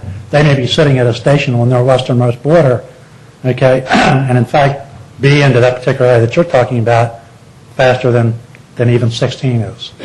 So, response time for battalion chiefs are more nebulous, and it's not just from a facility. Remember, I would think they would certainly meet, invariably meet the 8-minute response time, but we put in a measure of 10 minutes to make sure that was within reason. a ladder truck is not a mobile device that you can work up and down a block very easily on a wildland urban interface fire. That's why more and more agencies have to get very, very strict on wildland vegetation management interface rules, so you don't have to worry about homes overhanging and if you need a ladder truck to get to it. Look at a high-rise, and you go up 10 floors. You can't get a ladder truck up there normally because you got reach and all that or higher, and yet the building's designed not to have to do that. And so we keep emphasizing you're not going to solve your problem with everything through a reactive response. You got to get tough with automatic sprinklers. You got to get tough with wildland urban interface controls, because when you have those situations, you often have multiple structure fires going at once. And you save your need for the ladder truck for those situations where it's effective in multi-family buildings, 4, 5, 6 stories high, that aren't sprinklered. And we encourage today that every building be built without the need for one.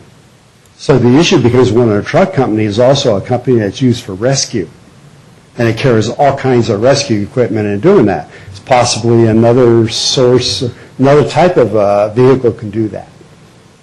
So I'm just saying there's flexibility and there's need to look at alternatives, and a ladder truck isn't going to solve all your problems up in residential areas.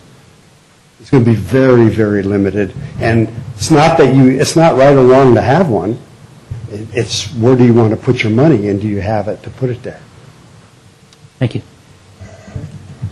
Yeah, I have actually the last two questions I have. I'll ask them both now. One is Mr. Gaselli actually referred to fire protections like an insurance policy. On page 7, you say each community must determine its level of acceptable risk. and then and which is the ability to pay for a certain level of protection as compared to the potential loss. I was very interested to see the 6-year data on fire that we average about one structure per month. The average annual loss of property is $1.2 million for the entire year. So there's a lot of carport fires or pretty small fires, a pretty small amount. The part that's very difficult is how to prepare for loss of life. And how do you measure that? I'm not even going to try. But the third part I want help with is we do make more than 1,000 calls per year for emergency medical services. And where I'm not sure if that's the same as how much you're going to spend to prevent loss of life. I look at it more, I just kind of switch the formula around. We're saving lots of lives. We're making people comfortable. People are getting into the hospital quickly with a stroke. They're diabetic. They're passing out. You don't know what's going to happen in the next 2 minutes. I mean, we get 3 calls per day. I would think we're saving a life every day or something, some level of quality of that. So is there any measurement, rather than the insurance stuff, when I look at property loss, it's nothing. But when I look at quality of life, saving lives, what kind of measurement? Because I'd like to say, we're going to spend this much to provide this quality of service to save lives.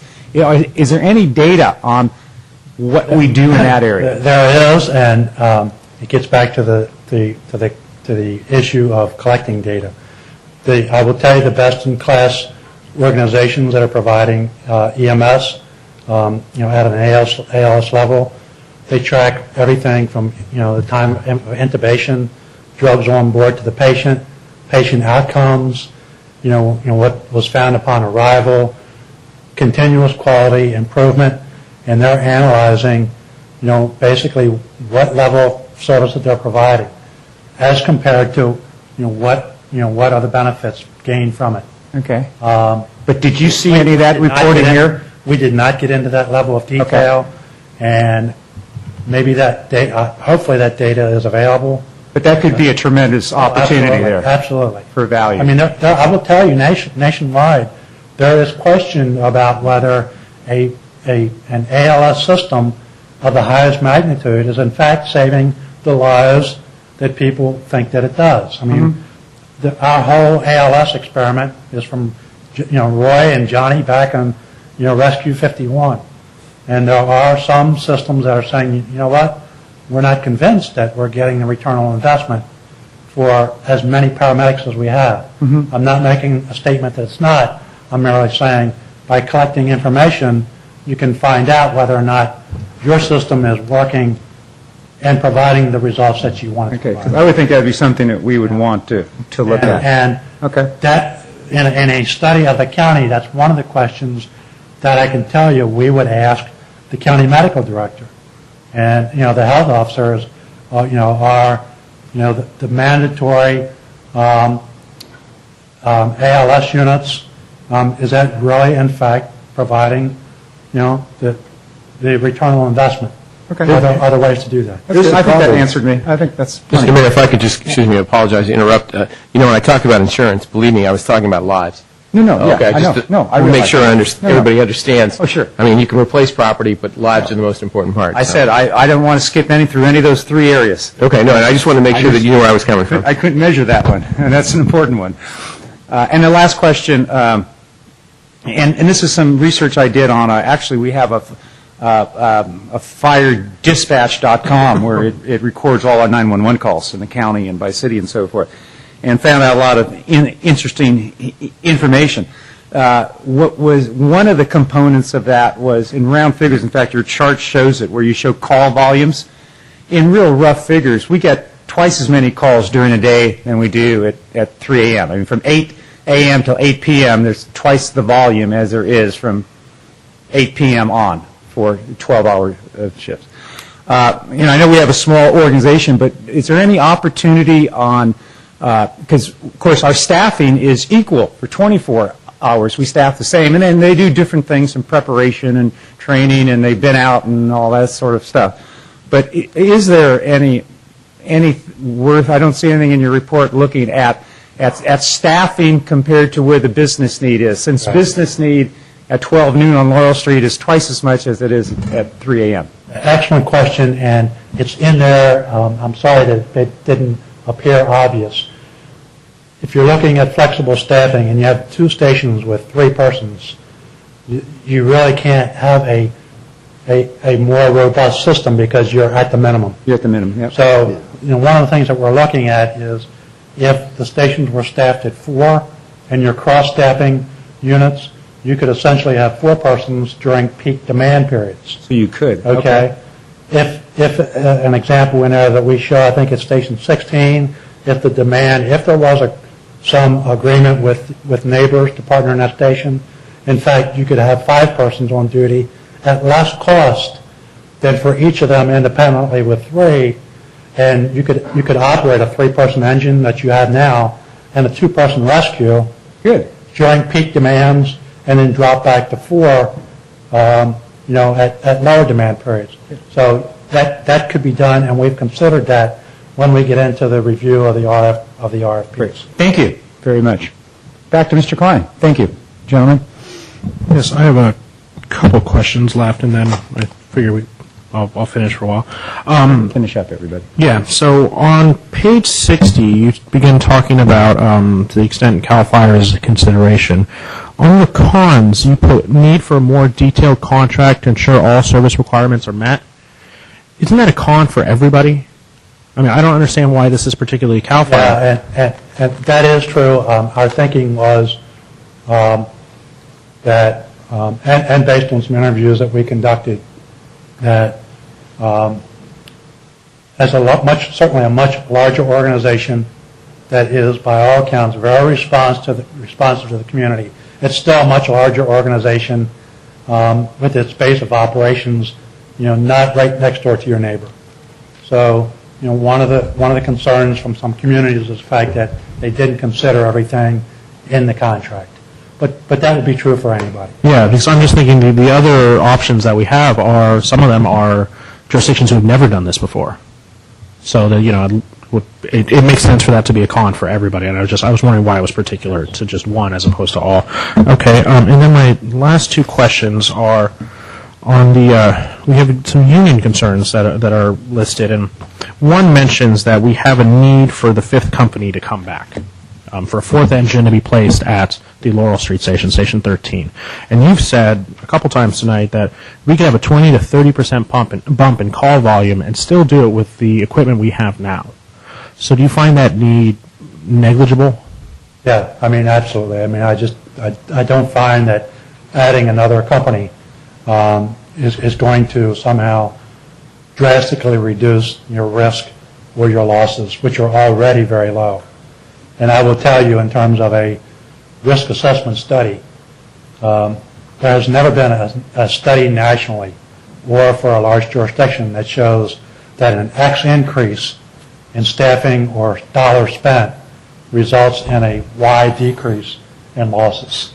That's never been done. What we know is faster is better, okay?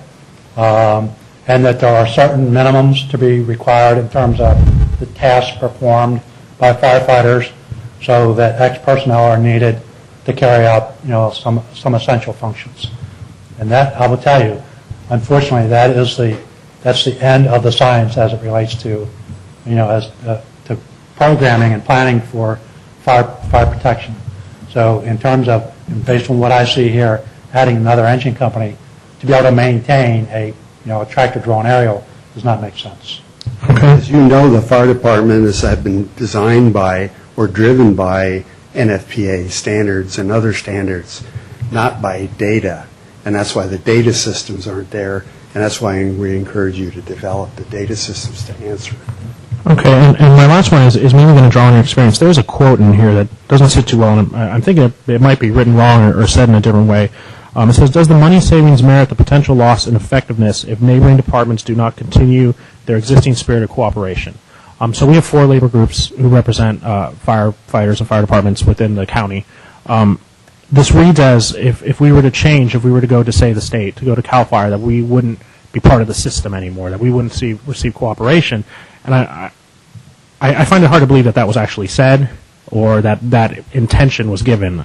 I mean, you've worked in other regions where other labor groups, it's not always the same labor group who represents everyone. Did you ever see firefighters refuse to help out another town based on they wear a different patch? Yeah, and Councilman, that is not the context of their good. quote, okay? I just wanted to give a moment for clarity on One of that. the things that we are very clear in our report is that certainly addressing the issue of dissolution is a short-term issue that you have to address.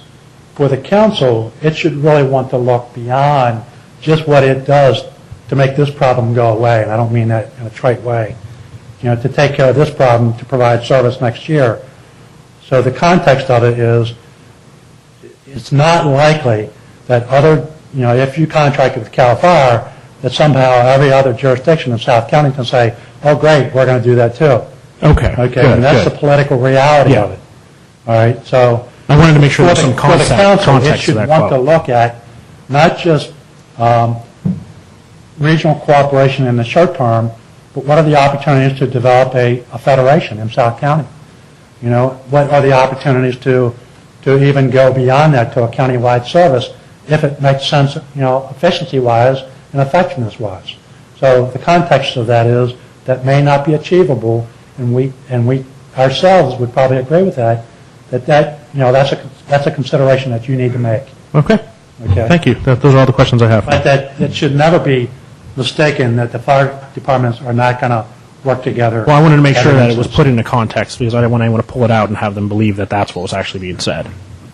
Vice Mayor Ahmad? So I'll hopefully wrap this up fairly quickly. You had started talking about a countywide federation, et cetera. I was looking on page 2 where you quote, a countywide department is not likely to become a reality anytime soon. However, there are opportunities to share services with Redwood City and County Fire to lower cost and improve efficiency. I'll also cross that with on page 38. Situation in St. Carlos is similar to that of many communities, especially in California, where rising costs of salaries, et cetera.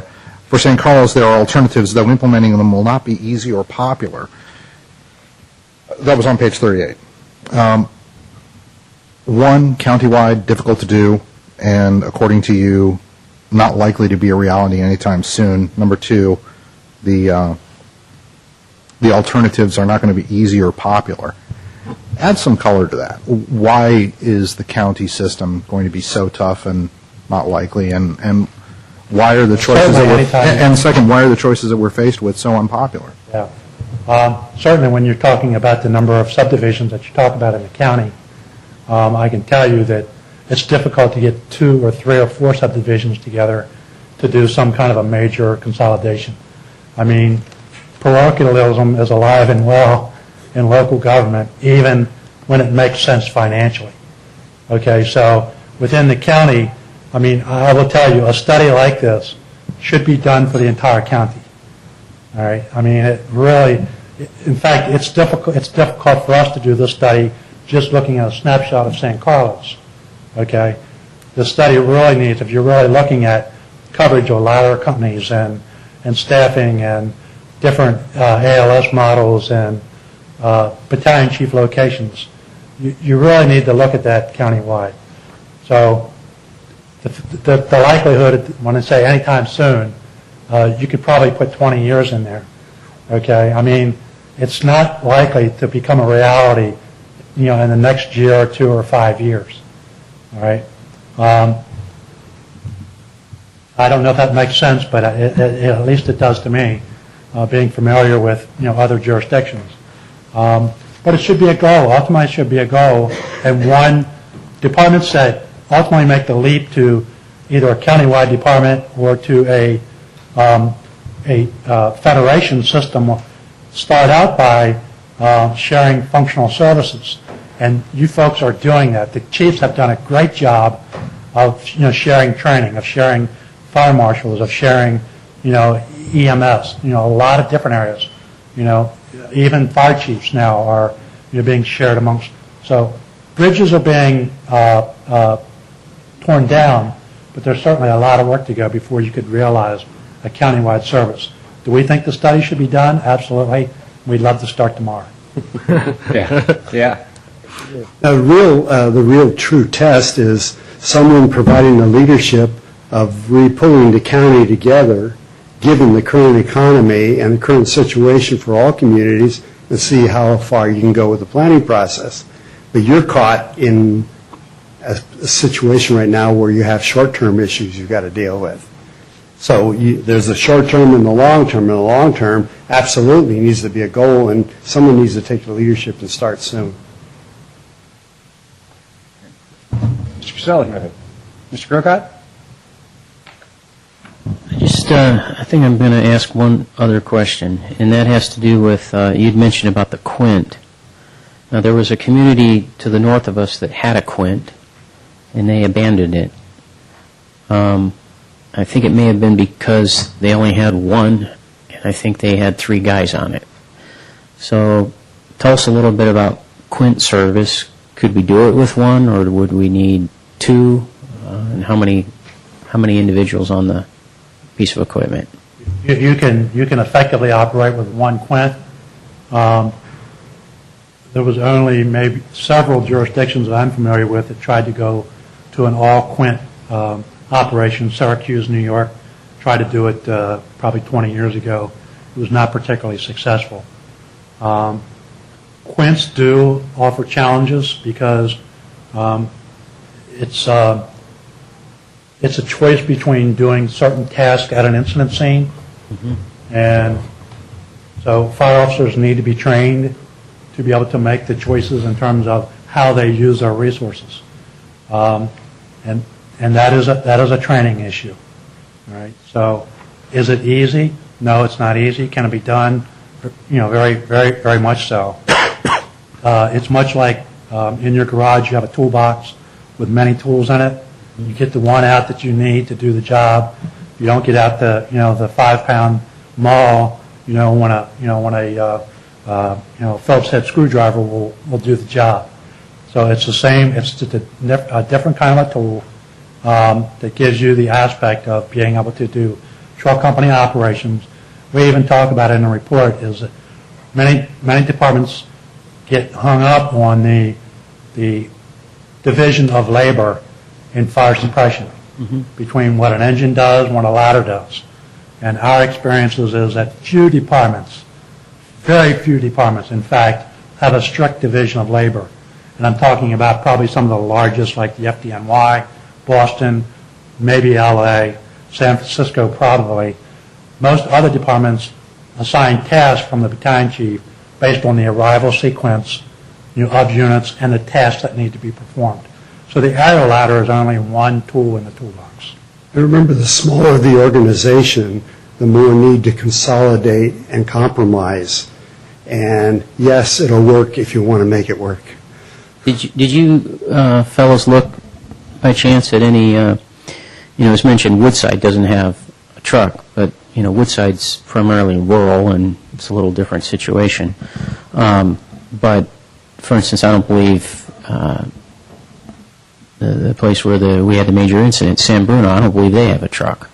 Yeah, they sort of merged with Millbrae. Right. So I had a list here. I don't know where I put it, but which organizations actually do have truck service within their department, within their city. And there's obviously a few that don't. Did you look at what effect that has on not only response times, but once the equipment's arrived, suppression of fire and so forth? That's quite frankly, guys. I know you didn't make any hard hard do it this way or no way at all. But what I'm challenged with is we have a truck right now in the department that we're in with the partnership we're in, and you're suggesting you don't need one. You can just do it with engine service and then get the truck service from someplace else. And my concern as an elected official is how do I explain that to the residences and the businesses around here if there's a fire at their home or their business, where's this truck service going to come from, A, and B, is it going to cover the need as well as we want it to? I think you would. I don't want to tell you what to say, Councilman. Trust me. But I think a good thing to say would be, the approach that we're taking is actually a better fit for our community, because when the truck arrives now, they can't begin to extinguish the fire except what they could do with an extinguisher. If an engine arrives first, okay, they can begin to take some immediate action with some extinguishing agents and water that our truck does not have. So, in our opinion, that's better for the San Carlos community. That's the only response I can give you. So, Okay. Great. Gentlemen, thank you very much. If we're going to move into public comment, if you could kind of keep a piece of paper going, any questions that come up, if you could kind of jot them down so we could get them answered maybe at the end of public comment, that would be great. So with that, I do have a speaker card, and I remind everybody that anybody, if you have questions or comments about the study here and our fire services in the city of San Carlos, we welcome you to speak now. Try to limit your time to about 2 minutes. And with that, I'll start with Jim O'Donnell. There's Jim. Yeah, Jim's there. Welcome, Jim. And anybody else who would like to speak, start moving towards the front of the room.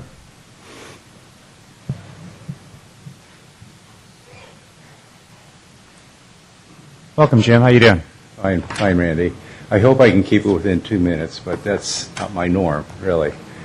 But I'd like to thank you for giving me the opportunity to come before you and talk on behalf of... Can you put the microphone a little closer so everyone can hear you? There you go.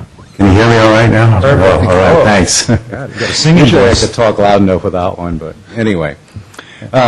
First of all, I want to introduce myself, actually. My name's Jim O'Donnell, and I've been living in San Carlos since 1947, 60-some-odd years. I joined the fire department in 1953 as a volunteer and as a full-time firefighter in 1956. I put 40 years in the fire department. In those 40 years, I raised myself in various promotions from lieutenant to captain and finally to battalion chief in 1976, which I held for 20 years in that position. I want to talk about hazmat, actually, because hazmat is where it started with me, actually. In 1973, we had an incident in Harbor Industrial Area, which was a contaminated container, which was dumped there illegally. It started to leak. Nobody knew what it was. We had the fire department respond. The end result was 17 people went to the hospital, 6 retired, and 2 died from it. Methylbromide is what it was. That's what we found out later. San Carlos responded with 2 chemical suits, the only 2 chemical suits in San Mateo County. They were never trained in it. We didn't know what to do, and we were astounded about the disaster that occurred afterwards. About 1978, then I was a training chief at the time, and decided that we must have more knowledge and more education between the private and public sector. So what we did, we had several meetings, and in 1979, we put together a corporation, a nonprofit corporation called the Industrial Emergency Council, with about 80 different companies and agencies that actually belong to this organization. In 1978, it was a partnership, is that we developed. A partnership where we can work together and learn together and respond together. About I got my notes here. By 1978, we had a very large explosion at Kelly Moore. This was a hazardous material incident. It was an underground naphtha tank, a flammable liquid tank that had exploded and exploded several other ones. In fact, it was probably a 5 or 6 alarm fire. That fire I attended off-duty. I took a division of that. It was a scary fire. It was one I never had experienced before. I actually brought a lot of pictures together and took those pictures back in the National Fire Academy and talked about that particular fire. That was a hazmat incident, in addition to the one. I'm running late, okay. So anyway, we had several other hazmat instances after that. We had one where liquid carbonate went on for 7 days in San Carlos. It was an explosion back in New Jersey that killed 3 people, and they traced the container back here to San Carlos. It took 7 days to get rid of about 200 containers. After that, Loma Prieta happened. Loma Prieta happened, and I was on duty, and I was a command running a command situation down an industrial road because all the phones were out. So, Jim, if you could start moving from examples to conclusions on your points here, I'd appreciate it. Thank you. Okay, so we had plenty of hazmat incidences in San Carlos, and I really object to hear that most of the hazmat calls in Northern California, they're not. They're right here. We did a needs assessment, and we found out there was a need throughout the whole county about this sort of thing. So what we did is that I'm going to go quickly here. Okay, so the hazmat awards, the hazmat team received several awards. 1986, the FEMA presented San Carlos an exemplary award. Went back to Washington, D.C. to receive that award. Right after that, the Department of Labor actually provided us with a certificate saying we have the only hazardous material apprenticeship program in the actual country. After that, we had received a resolution at the State Assembly from the Assembly and the Senate, signed by about 22 legislatures on a resolution that we have. All this is hanging in our office, which is next door. So, Jim, you're going to have to wrap up here, please. Okay, we have other speakers. Okay, I've got 40 years here, and I'm trying to wrap it up. I'll talk to you more tomorrow when we both have time, but let's move on. What I'm saying, the Industrial Emergency Council is a nonprofit corporation. We have 15 employees right across the street at the library. We have over 200 instructors coming from all over the country that teach these classes. We teach every fire department in the state of California, including many county fire departments, consolidated fire departments. We know how we can help, and we'd like to offer our assistance to help, and we're only 50 feet away. Great. And we're here locally. So please come on over and take that into consideration. Sorry. Great. Thank you very much. You've been waiting a while to speak, too, I'm sure. Brian Randall. Brian, where are you? Welcome. And anybody else would like to speak? Come on up there. Get near this microphone.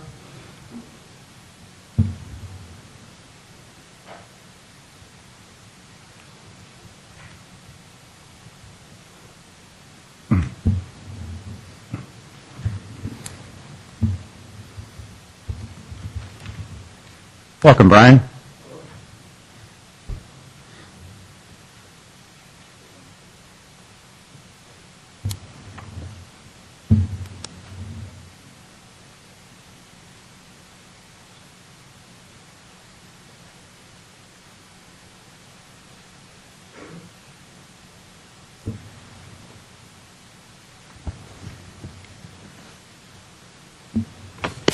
Please start. I'll wait till you can see what I'm talking about. Thank you. Okay, gentlemen. Brian Randall, San Carlos. What an excellent insurance policy I have here in San Carlos. It's our fire department, and at such a low personal cost to me. I'm a 40-year resident. They have served me well. They are the best. Stay as you are. Gentlemen, I've given you a photograph of the recent San Bruno fire. I was in San Bruno that evening to observe and learn lessons from that conflagration. I hope our fire commissioners did the same that evening. Did you? No. Okay, I don't know. I suppose I'll never know if you were there. I didn't see you there, I know that. The photo is from the San Francisco Chronicle and shows some of the amazing capabilities of the aerial ladder truck. I used to be a firefighter many years ago and had to do rescues off a 60-foot extending wobbly wooden ladder. Oh, for an aerial ladder truck. Good for me, good for the people I'm rescuing.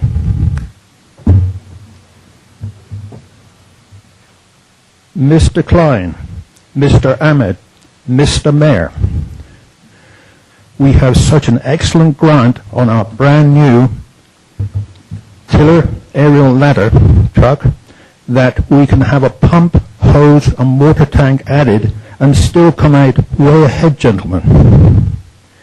Now, about the elephant. We know all about the elephant. The reason we are really here at this point is because of the Hatfield and McCoy feud of the past 40 years between San Carlos and Belmont because of the Harbor District annexation attempts beginning 1970. And the feud continues on this day. Thank you all very much. Thank you, Brian. Okay. Thank you for a great photograph, by the way. Anybody else like to speak? Be welcome. A lot of listeners tonight, huh? Very few speakers. Any questions about the report? And anybody would like to ask? Well, our consultants are here. Clarifications? Okay. Staff, any questions you have before we turn? No, on here? I think the Mr. council. Moore? I was going to say through the mayor, I think the council's done a good job of going through the report and sharing your observations and questions. We have taken detailed notes, and unless there's anything else you'd like to add, we can move on to the next item. Okay. So, everybody, move on to 4B? 3B, sorry. All right. 3B. Do we need to vote to accept the report? Yeah, should, I don't know that you need to accept it tonight, Councilmember Grocott, only because there were some questions that you had. I know Mr.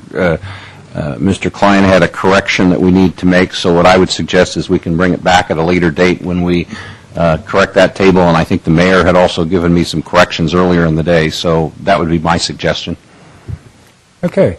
So I'd recommend we are moving on to 3B, which is consideration of authorizing the city clerk to issue a formal request for proposals, RFP, for the delivery of fire emergency services in San Carlos. So with that, again, we'll have a staff report, any questions from council, public comment, and then we'll be voting on this item. Yes. Mr. Moore. Okay, let me see if I can switch slides here. Hope I can. Here we go.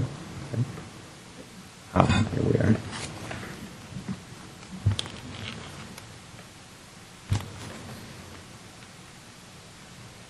And the format here will be similar. I'll make some introductory comments, and then we'll have the gentleman from Tri-Data give you some detail.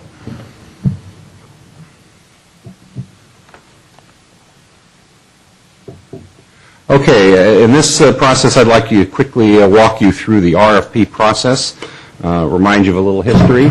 At the December 14th, 2009 meeting, after the revenue measure that was proposed last year failed, council called a special meeting to ask the staff to discuss budget options.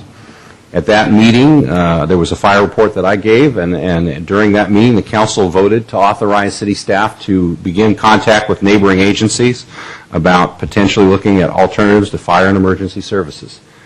Staff did contact the 4 agencies that gave us proposals in 2005, that being Menlo Park, Redwood City, CAL FIRE, and the City of San Mateo.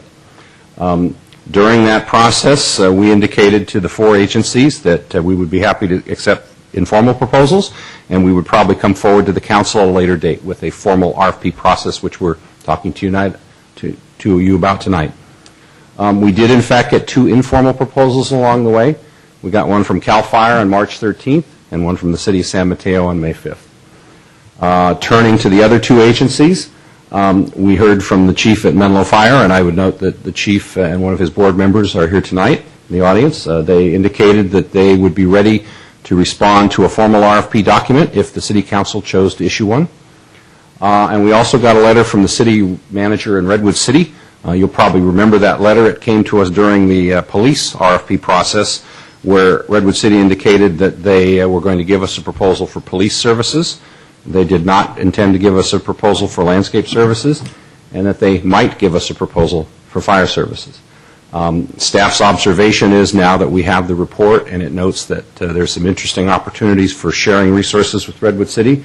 We're guessing that might make Redwood City more inclined to give us a proposal, but we don't know that. However, I note that Chief Skinner from Redwood City Fire is also in the audience tonight. And as I note, staff remains in contact with all 4 agencies.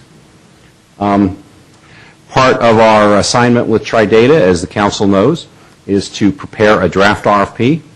and that is, in fact, the next item on your agenda. Before hearing from Tri-Data, what I would recommend to you in terms of next steps is that after you hear the presentation from Tri-Data about what's in the draft RFP and you ask your questions and comments, as you did with the prior item, that you provide us with input and direction, that you also look at potential modifications and deletions. You'll notice, in particular, I highlighted two items for you to consider in the staff report. One is the notion that while we have talked off and on about going back to a standalone City of San Carlos Fire Department, you will notice that in the Tri-Data report, I believe on page 38 or something like that, the consultants indicate that they believe a standalone city fire department would cost in excess of $8 million a year. And again, as I think one of the council members noted, while they're being very subtle in their findings, I think that's about as close as they come to saying probably not financially feasible for us. That may be an item you wish to delete from the RFP. Also, there's been considerable discussion tonight about the consultant's finding about data quality and the need that if you do contract for fire services with another agency, you may need to step up data quality and reporting. That is a feature in the draft RFP, but you may want to beef it up, would be my observation. And then finally, what we would request is that after the council gives us input and makes whatever modifications or changes you'd like to see in the RFP, we would request that the council give us authority to issue that RFP as you have modified it. And then here's a quick timeline, and again, this is a draft. This is subject, again, to council modification or change. As we envision the process, we would have a pre-proposal conference on November 3rd. The proposals would be due on December 3rd. We would envision presentations to the council by the proposing agency during the week of December 13th. We don't have a specific date for that special meeting yet. And then we would go through a process of questions and analysis in January, and then get council direction the week of January 24th, and then consideration of a new agreement in February. This process is designed to give us at least 6 months for rollout and implementation. In our interviews with the 4 neighboring agencies, we've heard pretty much repeatedly that they believe that it would take 4 to 6 months to roll out a new service, and we want to provide plenty of time. I know in the last couple of days I've had questions from some council members about potentially moving up some of these dates, and again, I think that's up to the council. If you wish to accelerate these a bit, staff would be open to that. So with that, let me again hand the podium over to Mr. Bresler and Mr. Montanaro from Tri-Data to talk about the RFP. Through the chair, Mr. Mayor, could I ask Mr. Moore a question, please? Sure, please. Sure. Please. I'm sorry. Mr. Moore, do we know if the City of Belmont is doing anything like this? My understanding with the City of Belmont process is that right now they're leaning towards a standalone city fire department. However, both their consultant and their city manager have suggested to their council that they might also want to receive proposals from other agencies. I'm not aware that they have decided to do that yet. The other significant item I should mention to you about the City of Belmont that we just became aware of recently in our meeting with Belmont staff is they've indicated that if they were to take delivery of the tiller truck, that they would want to modify it. In other words, they would not use it as ordered. I don't know what modification their consultant has recommended. If I had to guess, I think it might have something to do with putting some water on it, which was suggested earlier. But that's, again, for your information. Thank you. Thank you, Mr. Mayor. Sure.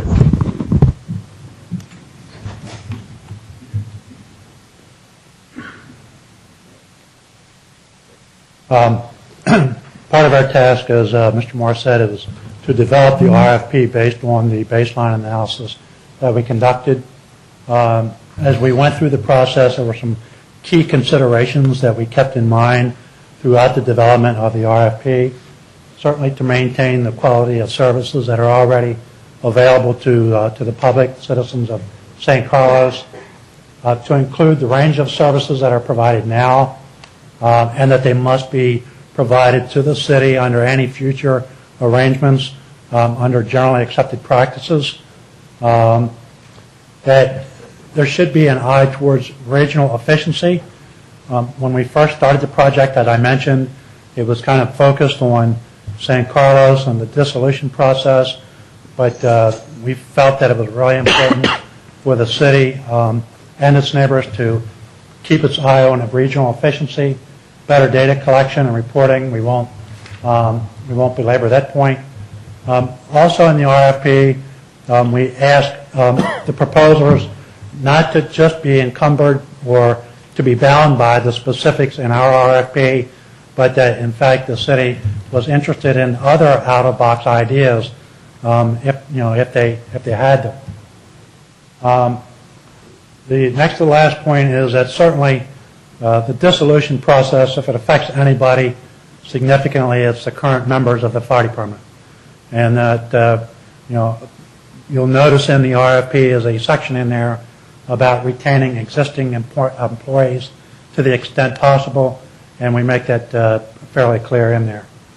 And then finally, all costs to the extent possible that the council, in reviewing the RFPs, that all costs would be understood up front, that there were no hidden costs, and also included in there was language to the extent that the red circle options would also be shown in the cost proposal, such that if a proposing agency were going to include or hire current Belmont Fire Department members, and that they were going to be recircled or red circled because their salary level was higher than a comparable salary in their organization, that they would show both costs, both what it is at their current level and what it is in bringing the Belmont San Carlos members in. The elements based on the review that we just discussed, the elements that were important to include were to increase the emphasis of EMS with the possibility of light duty rescue, cross-staffing, to maintain a 3-person staff that is already available, and that these were in fact ALS engines or response units. That you would contract for battalion chief coverage. One of the critical issues is certainly whether or not CAL FIRE was a viable option. Whether or not you choose CAL FIRE is certainly will be dependent upon proposals received, cost, level of services. Bottom line is CAL FIRE could provide an acceptable level of service. They have both the resources, they provide currently in other jurisdictions, all of the services that the city of San Carlos would need. So they should not be excluded merely because they are, quote, CAL FIRE, unquote. That service sharing should be included, particularly with CAL FIRE and or Redwood City. We also want to make it clear that a consideration should be that inasmuch as San Carlos is grappling with these issues, with the dissolution, Belmont is also grappling with them. So you should see them as an equal partner, just like you would see any other neighboring jurisdiction, to try to build on the regional relationships that are possible. And that finally that the union's input will be important in this entire process, because they've invested certainly a lot of blood, sweat, and tears. It's a good organization, a good fire department. The people want to do the right thing. So, they have an important perspective that we think need to be considered in part of the decision-making process. In the draft RFP that we've prepared for you, we envisioned and followed through on what we thought was a cafeteria approach, such that a proposing agency could pick, one or more components within the RFP, or could choose an option that we did not specifically address in there and propose that as well. It's written in such a way that it's specific on the services, and yet it's flexible on the choices. And the choices we won't fully understand until proposals are in fact received. You go through the vetting process, evaluating the level of services, how they're delivered, any performance measures or metrics that are included in it, and then certainly cost. 3 available options are included. One is for an agency basically to replicate, a full-service fire department for the city of San Carlos without it actually being a municipal department, but providing everything from administration to, specific services, delivery of services, training, code enforcement, fire marshal, administration, battalion chief, all the essential functions that are required for a full-service operation to exist and to operate effectively.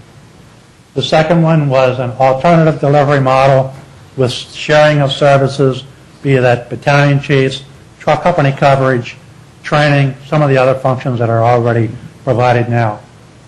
And the final option was under a city organized fire department, and where a situation where the fire department, the city actually hires the firefighters and the shifts or the station level supervisors, and yet then contract for those services that are available under option 2. That's the third particular option. That's pretty much the long and short of the RFP. I would just close by saying that the RFP follows the same general format as other RFPs that the city has put out, and we think it covers everything. We understand. Great. Questions? Anyone? I can start, Mr. Mayor, if you'd like. Mr. Klein?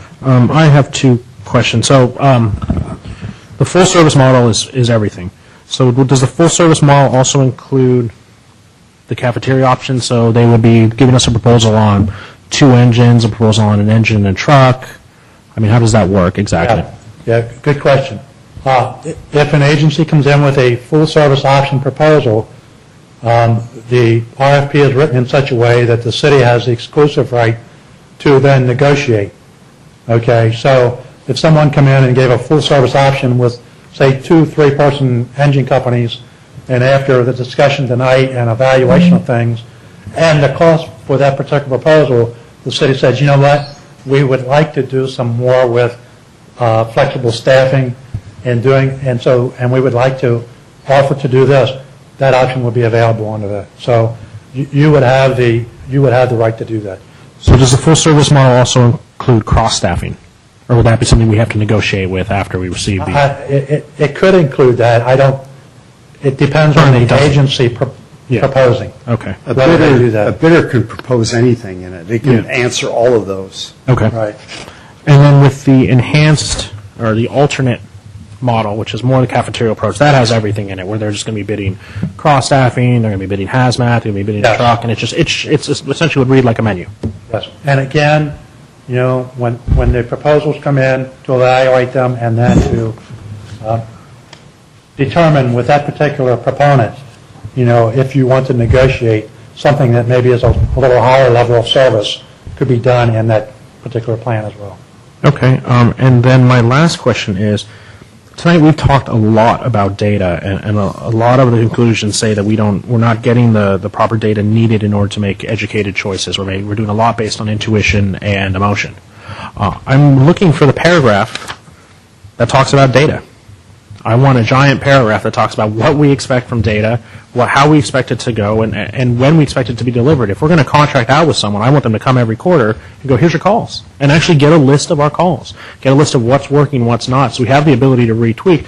No offense, I don't want to have to hire you every 5 years. I would like for us to actually have proper data so we can make these decisions on our own based on the fact that we actually have data, which we've proven that we don't have right now. So where is that in the RFP? There is a it's not a paragraph, but I know there is language in there about, you know, the having to provide data on all the services provided. Yeah, I saw that. There's a little bit, but yes.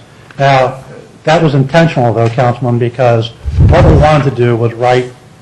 We think this is a pretty encompassing RFP. What we did not want to do was to make the RFP try to replace a contract. Okay. Okay. So when you get to that phase and you're saying, look, this is what we want you to provide, and you get into the contract execution part, then there would be more information in there. Okay, so we would wait for the next phase to do that. I mean, many fire departments are not sitting around waiting to respond to RFPs. So well, everyone's a little busy. We want it to be detailed, but not too detailed. Okay. I guess through the chair, I would point to page 5 where it says fire administration. There is some talk about quarterly data analysis and reporting. I guess the question is, you know, does the council feel that's enough detail and specificity or not.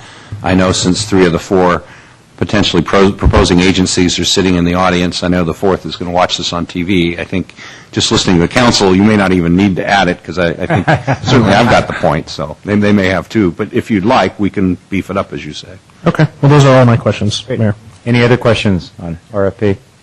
Mr. Mott? So one of the things I may like to add in the RFP, we were talking about data, is if you do have an example, not to say this is the format to follow, but you gentlemen have examples of what we would consider good reports, you may want to include that in the RFP just to give the responding agencies some ideas. You say a list of types of examples of reports that... These are some things we would like to see, and I'd probably like to see that. 3 specific questions. One, I'm thinking back to our discussions with police services. One of the things that our city felt very strongly about was that we wanted somebody local that we could go to. Is there something in here that talks about a local command structure? To the extent that with the sheriff, we've talked about this as a bureau and there is a bureau person here. Is that something that we could see responded to in this RFP? I'm not sure if I'm following, you're saying that they provide local oversight or local command? I'm guessing through the chair that what you're talking about is in the police RFP, we had a police substation with a captain and 2 clerical. And again, just to throw out an idea, perhaps the vice mayor is talking about having, say, an assistant chief or somebody who's physically stationed here. Is that a fair approximation of where you're going? And I'm willing to be as flexible with that as you would want to go. But the notion, again, that was important to San Carlos residents when it came to police was that they did want somebody who was in charge of police, quote unquote, who was local. They could go to him and say, here's my challenge, here's what I want to do, who do I talk to? And I think whoever responds to this, having somebody who is local that we can point to and say, this is the person, is important to San Carlos residents. So I'd like to see some sort of incorporation of that in the RFP. And we certainly can do that. Again, our thought was that would be something that we would definitely make sure that occurred in the contract. Perfect. Yeah, and I would suggest that maybe what we could do is very much like police, where if you recall, we had proposals with and without that feature, and the council was able to see what that incremental cost was. Maybe that's how we drafted. Sure, I'll work with the trade data folks on that. Excellent. 2 hopefully fairly fast questions. When we talk about folks who are ALS certified, throwing out alphabet soup, does this also mean that these folks are ACLS or ATLS certified? Yes. They are. Both? ACLS, Advanced Life Support, yes. But not ATLS. Okay, that's good. So they're ACLS certified. Thank you. Question about the flexible staffing. We talked about maybe for demand services we may go this way or that way. This is truly a question. At this point, what we've done is we've said, well, maybe we are going to have 4 or 5 people at a station, a light-duty response vehicle, and a full truck. Is it possible to mix personnel with EMT or paramedics who may not be firefighters? And I'm asking that purely as a question for, I don't know if we can do that, but I'm curious. Is it absolutely? Is it possible that a different level of or an employee, or you're saying that's a civilian EMT, for example? Is that what? That's precisely what I'm saying. Absolutely, it's possible. So it may be interesting to call that out. If 54% of our calls are medical, then maybe it's possible just to get people who are trained for medical and do not need additional. I think the thing to keep in mind, though, is could you do that, and could you negotiate something like that with a proposer? Yes, you could. I think the thing to keep in mind, if that's something that nobody's doing now, the likelihood that they're going to put that forward is probably not real great. But if it's something that you want to do, certainly it could be added. I'm throwing it out as an idea as opposed to anything I would want to push. It may end up, that's just not going to save us any money, and it's best to have firefighters across the board. Just looking for... the thing, when you begin to get into that level of differences in staffing, you're really talking about a very sophisticated system in terms of being able to get the different levels of people, okay, civilian staff or non-safety sworn staff. And it can be done, and it could be included. Again, do you want to put that in the RFP? We can do it. I'm not sure that it does anything for you right now. I guess through the chair, the other observation I would make is that also, I think, is a function of how much staffing you have per station. I know earlier the Tri-Data folks said they believed that 3, for example, was kind of a minimum, and I'm guessing if you only had 3 at a station, you might not want to do that, whereas if you had 4 or 5 at a station, then maybe what you're suggesting, Vice Mayor, might be a little more practical, let's say. There are fire departments just south of you who have BLS units in the fire department, but they function separately from the fire engine. Yeah, just, again, as part of my background, that's the kind of response that I'm used to, that I was attached as, I was not a firefighter, but I was, one of the guys who would get into the ambulance, and I was not a paramedic or an RN, but 2 of us go out in the Chevy van, and we could do everything from stabilize the patient to get him to the ER. You're working in a county-wide model, and those are issues that would also have to be discussed with the county health officer. That makes it much clearer. Thank you. Okay, any other questions? Over here? No, the only point, and again, it's easy to go on other sides of the issue. For Mr. Ahmad, what he mentioned, I think you spoke to it. Nobody in this county does that right now. Do they? No, not to our knowledge. We're going to go and ask people to do something. Actually, South San Francisco does.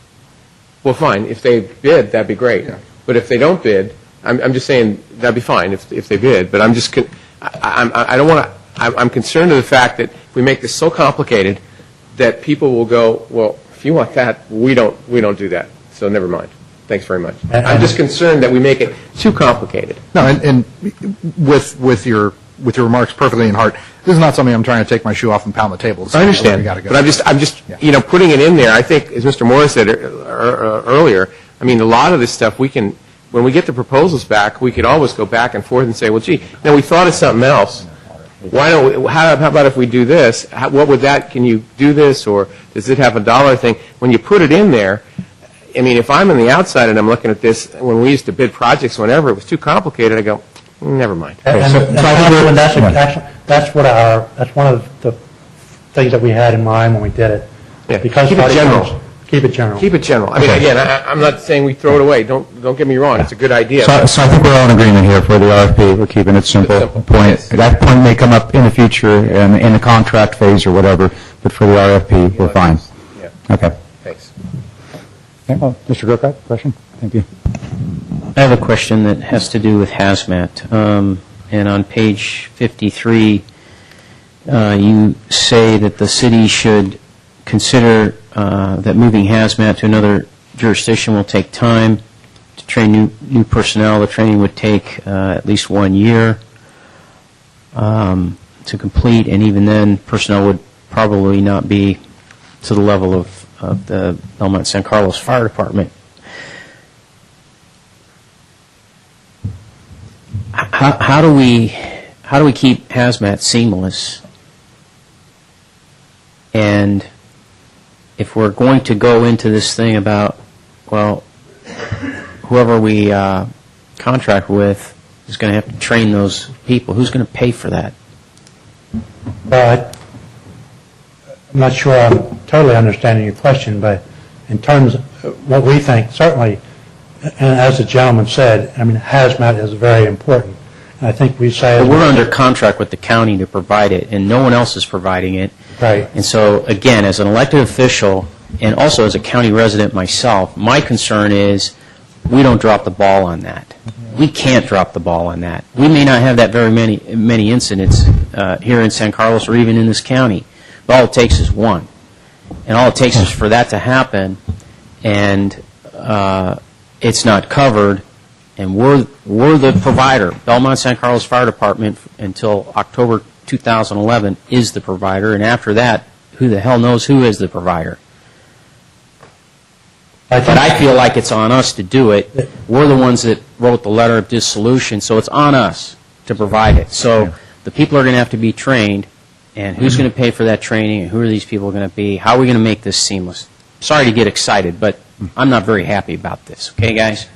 So I'd like to keep the focus more on the RFP here, so. It is. Well, hazmat's in the RFP that we're discussing. What's that? Hazmat's in the RFP that we're discussing. We're going to get a bid on hazmat. Yeah, well, I guess through the chair, I'd make a couple observations. Number one, the one-year renewal of hazmat is actually on tomorrow night's fire board agenda. So, first of all, we don't know if Belmont St. Carlos is even to be doing it for the next year. I'm assuming that we probably will. When this came up several years ago, the fire chiefs and city managers met, and they decided that if St. Carlos, Belmont, one or the other, both decided to phase out, they would come up with a plan to either disperse it among the agencies or give it to someone else and to budget the money for training. And I assume something similar would happen here. In my discussions with the four agencies that are neighbors, all four have indicated that if the city of San Carlos and or Belmont wants to continue providing hazmat, they'd be happy to include that in their proposal. Although, as I think is noted in the Tri-Data report, and as I know our two fire commissioners know from our last fire board meeting, we were told by the Belmont staff at the last meeting that the costs are no longer fully covered, which means that this year Belmont St. Carlos is subsidizing that service. So I think there's a couple of pieces to this puzzle. One is, I think Councilmember Grocott is right, there will need to be some sort of transition because it'll take time to ramp up if someone else does this. On the other hand, I think it's certainly well within the purview of either the fire board and or the two parent agencies to say to the county and the other fire agencies, if you want us to continue and renew that contract tomorrow night, I think you better cover our full costs rather than part of them. Great. Mr. Moore, thank you very much. Okay, any other questions?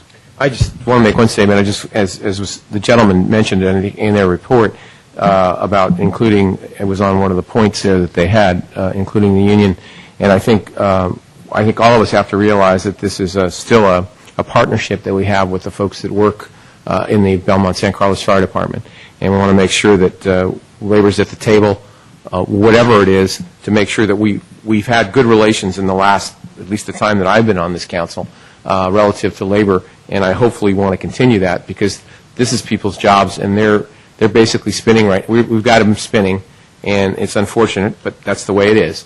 And so I want to make sure that we consider that in all the decisions that we do, and when we make the decisions that we make sure that everybody's informed and everybody has the input and so on. That's the only point I want to make. Thank you. I want to follow up on that because it again comes back to the hazmat issue, Mr. Mayor, and that is what Mr. Grisilli was talking about basically was protecting jobs, keeping these guys employed, which there should be some commitment to that.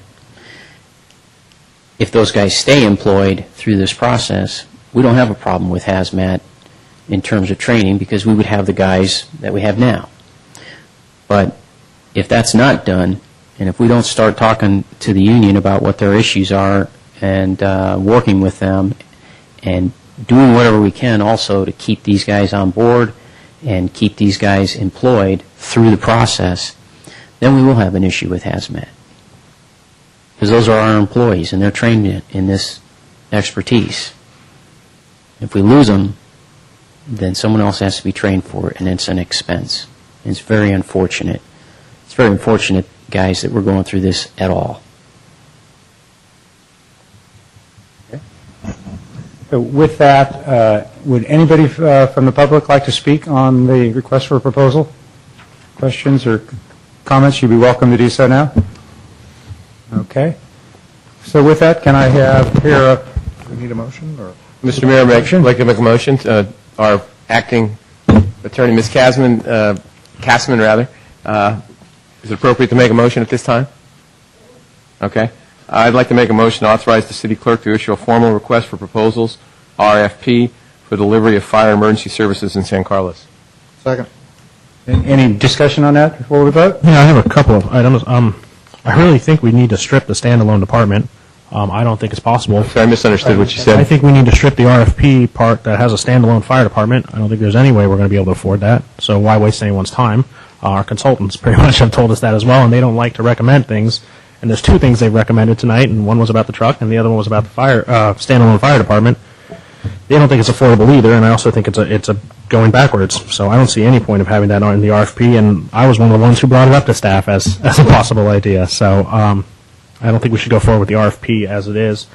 And second of all, in discussion of hazmat, I definitely think we need to keep it in the RFP to see what the bid is. There's two partners in this JPA. There's no saying that if the guys could decide to go to Belmont.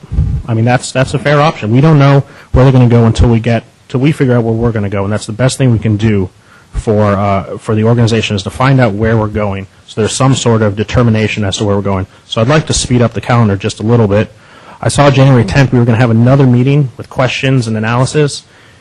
It would make sense, if at all possible, to make our decision that night, as opposed to waiting for another 2 weeks to have another meeting with questions and analysis and make the decision, because I think the sooner we make our decision, the better it is for everybody, because everyone can start making decisions. And I also don't appreciate the lecture about how this is ridiculous that we're going through this again from a guy who votes down revenue measures. You're just as responsible, Mr. Grocott, so you can save your indignation. Mr. Klein, I think we move on. So what I'd like to do is, would you like to make an amended motion with the standalone? Yeah, sure. Excluding out, I think, and then we'll see where that goes. I move to approve the formal RFP with Section 3, the city organized fire department, removed from the RFP process. Okay. Do I hear a second to that? Second. Okay. First and second. Any discussion before we vote? Mr. Mayor, yes, Bob? I have a question. Sure. Mr. Moore, I guess I'm confused. How, in the proposal, how are we, if it stayed in the proposal, how does that affect people that might want to bid on this? I don't really know. Why would they even speak to that? Well, here's the way it's proposed. I'm just confused, Mr. Klein, on why why it's in there. Right. Actually, Councilmember Griselli, your question is a good one, and as I heard it, I thought... I always ask good questions, Mr. You do. The reason that the consultants called this a city-organized fire department is they are doing a variation on what some of the cities call a federation. And that is the fire employees, it's envisioned, would be on the city of San Carlos payroll. Right. However, the supervision would be provided by one of the 4 neighboring agencies. Now, there's a couple things you need to know. Last time around when we did this in 2005, we asked the 4 neighboring agencies, would they do such services for us? And they all very nicely but politely said no. This time around, as we've talked to them, I think it's fair to say some of them have hinted maybe they would this time. Mm-hmm. Times have changed, and others have said no. So I think the question here, and again, to be real clear, is as described by the Tridata folks, this is it's a variation, I guess I would say, on a city fire department, because it's not a city fire department A to Z, it's city firefighters on our payroll to keep costs down, and then supervision from someone else. But again, I think the discussion the council has is appropriate. As I indicated earlier, even in that model, the consultants are suggesting that the costs are quite a bit higher than what you're paying today, and so there's a question about how interested in this option are you, number one, because additional work would be required. Number two, it's not clear that all 4 agencies would offer us that service. I'm guessing some may and some may not. And then again, is it really financially viable? Those, I think, are the questions. I mean, for myself, and again, I appreciate Mr. Klein's comments, a standalone doesn't work. I agree with you. It doesn't work. But as Mr. Moore described it, and it was described on the screen, it's a little bit of a hybrid. And I'm thinking if somebody wants to make an offer, maybe it is too expensive, but at least we get it's another option. And to me, I always like options. The more the merrier. Mm-hmm. And again, you keep saying 4. I keep hoping for more. You never know. There might be more than that. Not to correct you, but I know there's only 4 out here, maybe, perhaps, and 4 that seems like it's logical, but who knows who might come up. Well, no, and I would agree with you, Councilmember Griselli. I'm sure you remember last time we invited 3 and we got 4. Yeah. So you're exactly right. We can invite 4 and get 5. And so I would still I would like to have my original. I'll stick to my original motion, but only because the more options, the better. Yeah, so, Mr. Klein, would you like to make any adjustments here based on that discussion? If we're not worried about the more work, and that's fine. I mean, I just thought it would be pointed out that it's 99% sure it's going to be way more expensive than what we have now. So I'll remove the motion. Remove it? Yeah, that's fine. Withdraw that? I appreciate you doing that. Good. Thank you. So we're back to the original motion as is, and we had a first and a second here, right? Okay. First for me and second for Mr. Ahmad. Okay. Roll call, please. Councilmember Ahmad? Yes. Councilmember Grisilli? Yes. Councilmember Grocott? I would first like to read a statement since you didn't give us any, I didn't get a chance anyways for discussion down here. Can you vote? And if you read your statement after, it'd be fine. It's not going to, we're voting. How would you like to vote? We've had discussion, so would you vote? No, you did not do any discussion. We've had discussion. Would you vote? And then you could talk, I'll let you talk after. It's worthless, Randy. Thanks very That's fine. much. No. Would you like to vote or withdraw? Or leave? Whatever you want to do, Mr. No. Gilcott. My vote is no. No, okay. No. Councilmember Klein? Yes. Mayor Royce? Yes. Mr. Gilcott, please, comments. It's not worth it. Thanks very much. Thank you. Moving on to 3C. This is an update on dissolution process for the Belmont St. Carlos Fire Department. Mr. Mora. And by the way, this is the last item on this evening's agenda. Yes, thank you. Mr. Moore, through the chair, would the records show that one of our council members Yes. left the dais, so just that, make sure everyone understands, and apparently is not coming back. Mr. Mayor, call for a 5-minute recess. Sure. 5-minute recess.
We'll wait for Bob here to return, and then we'll get started. Thank you.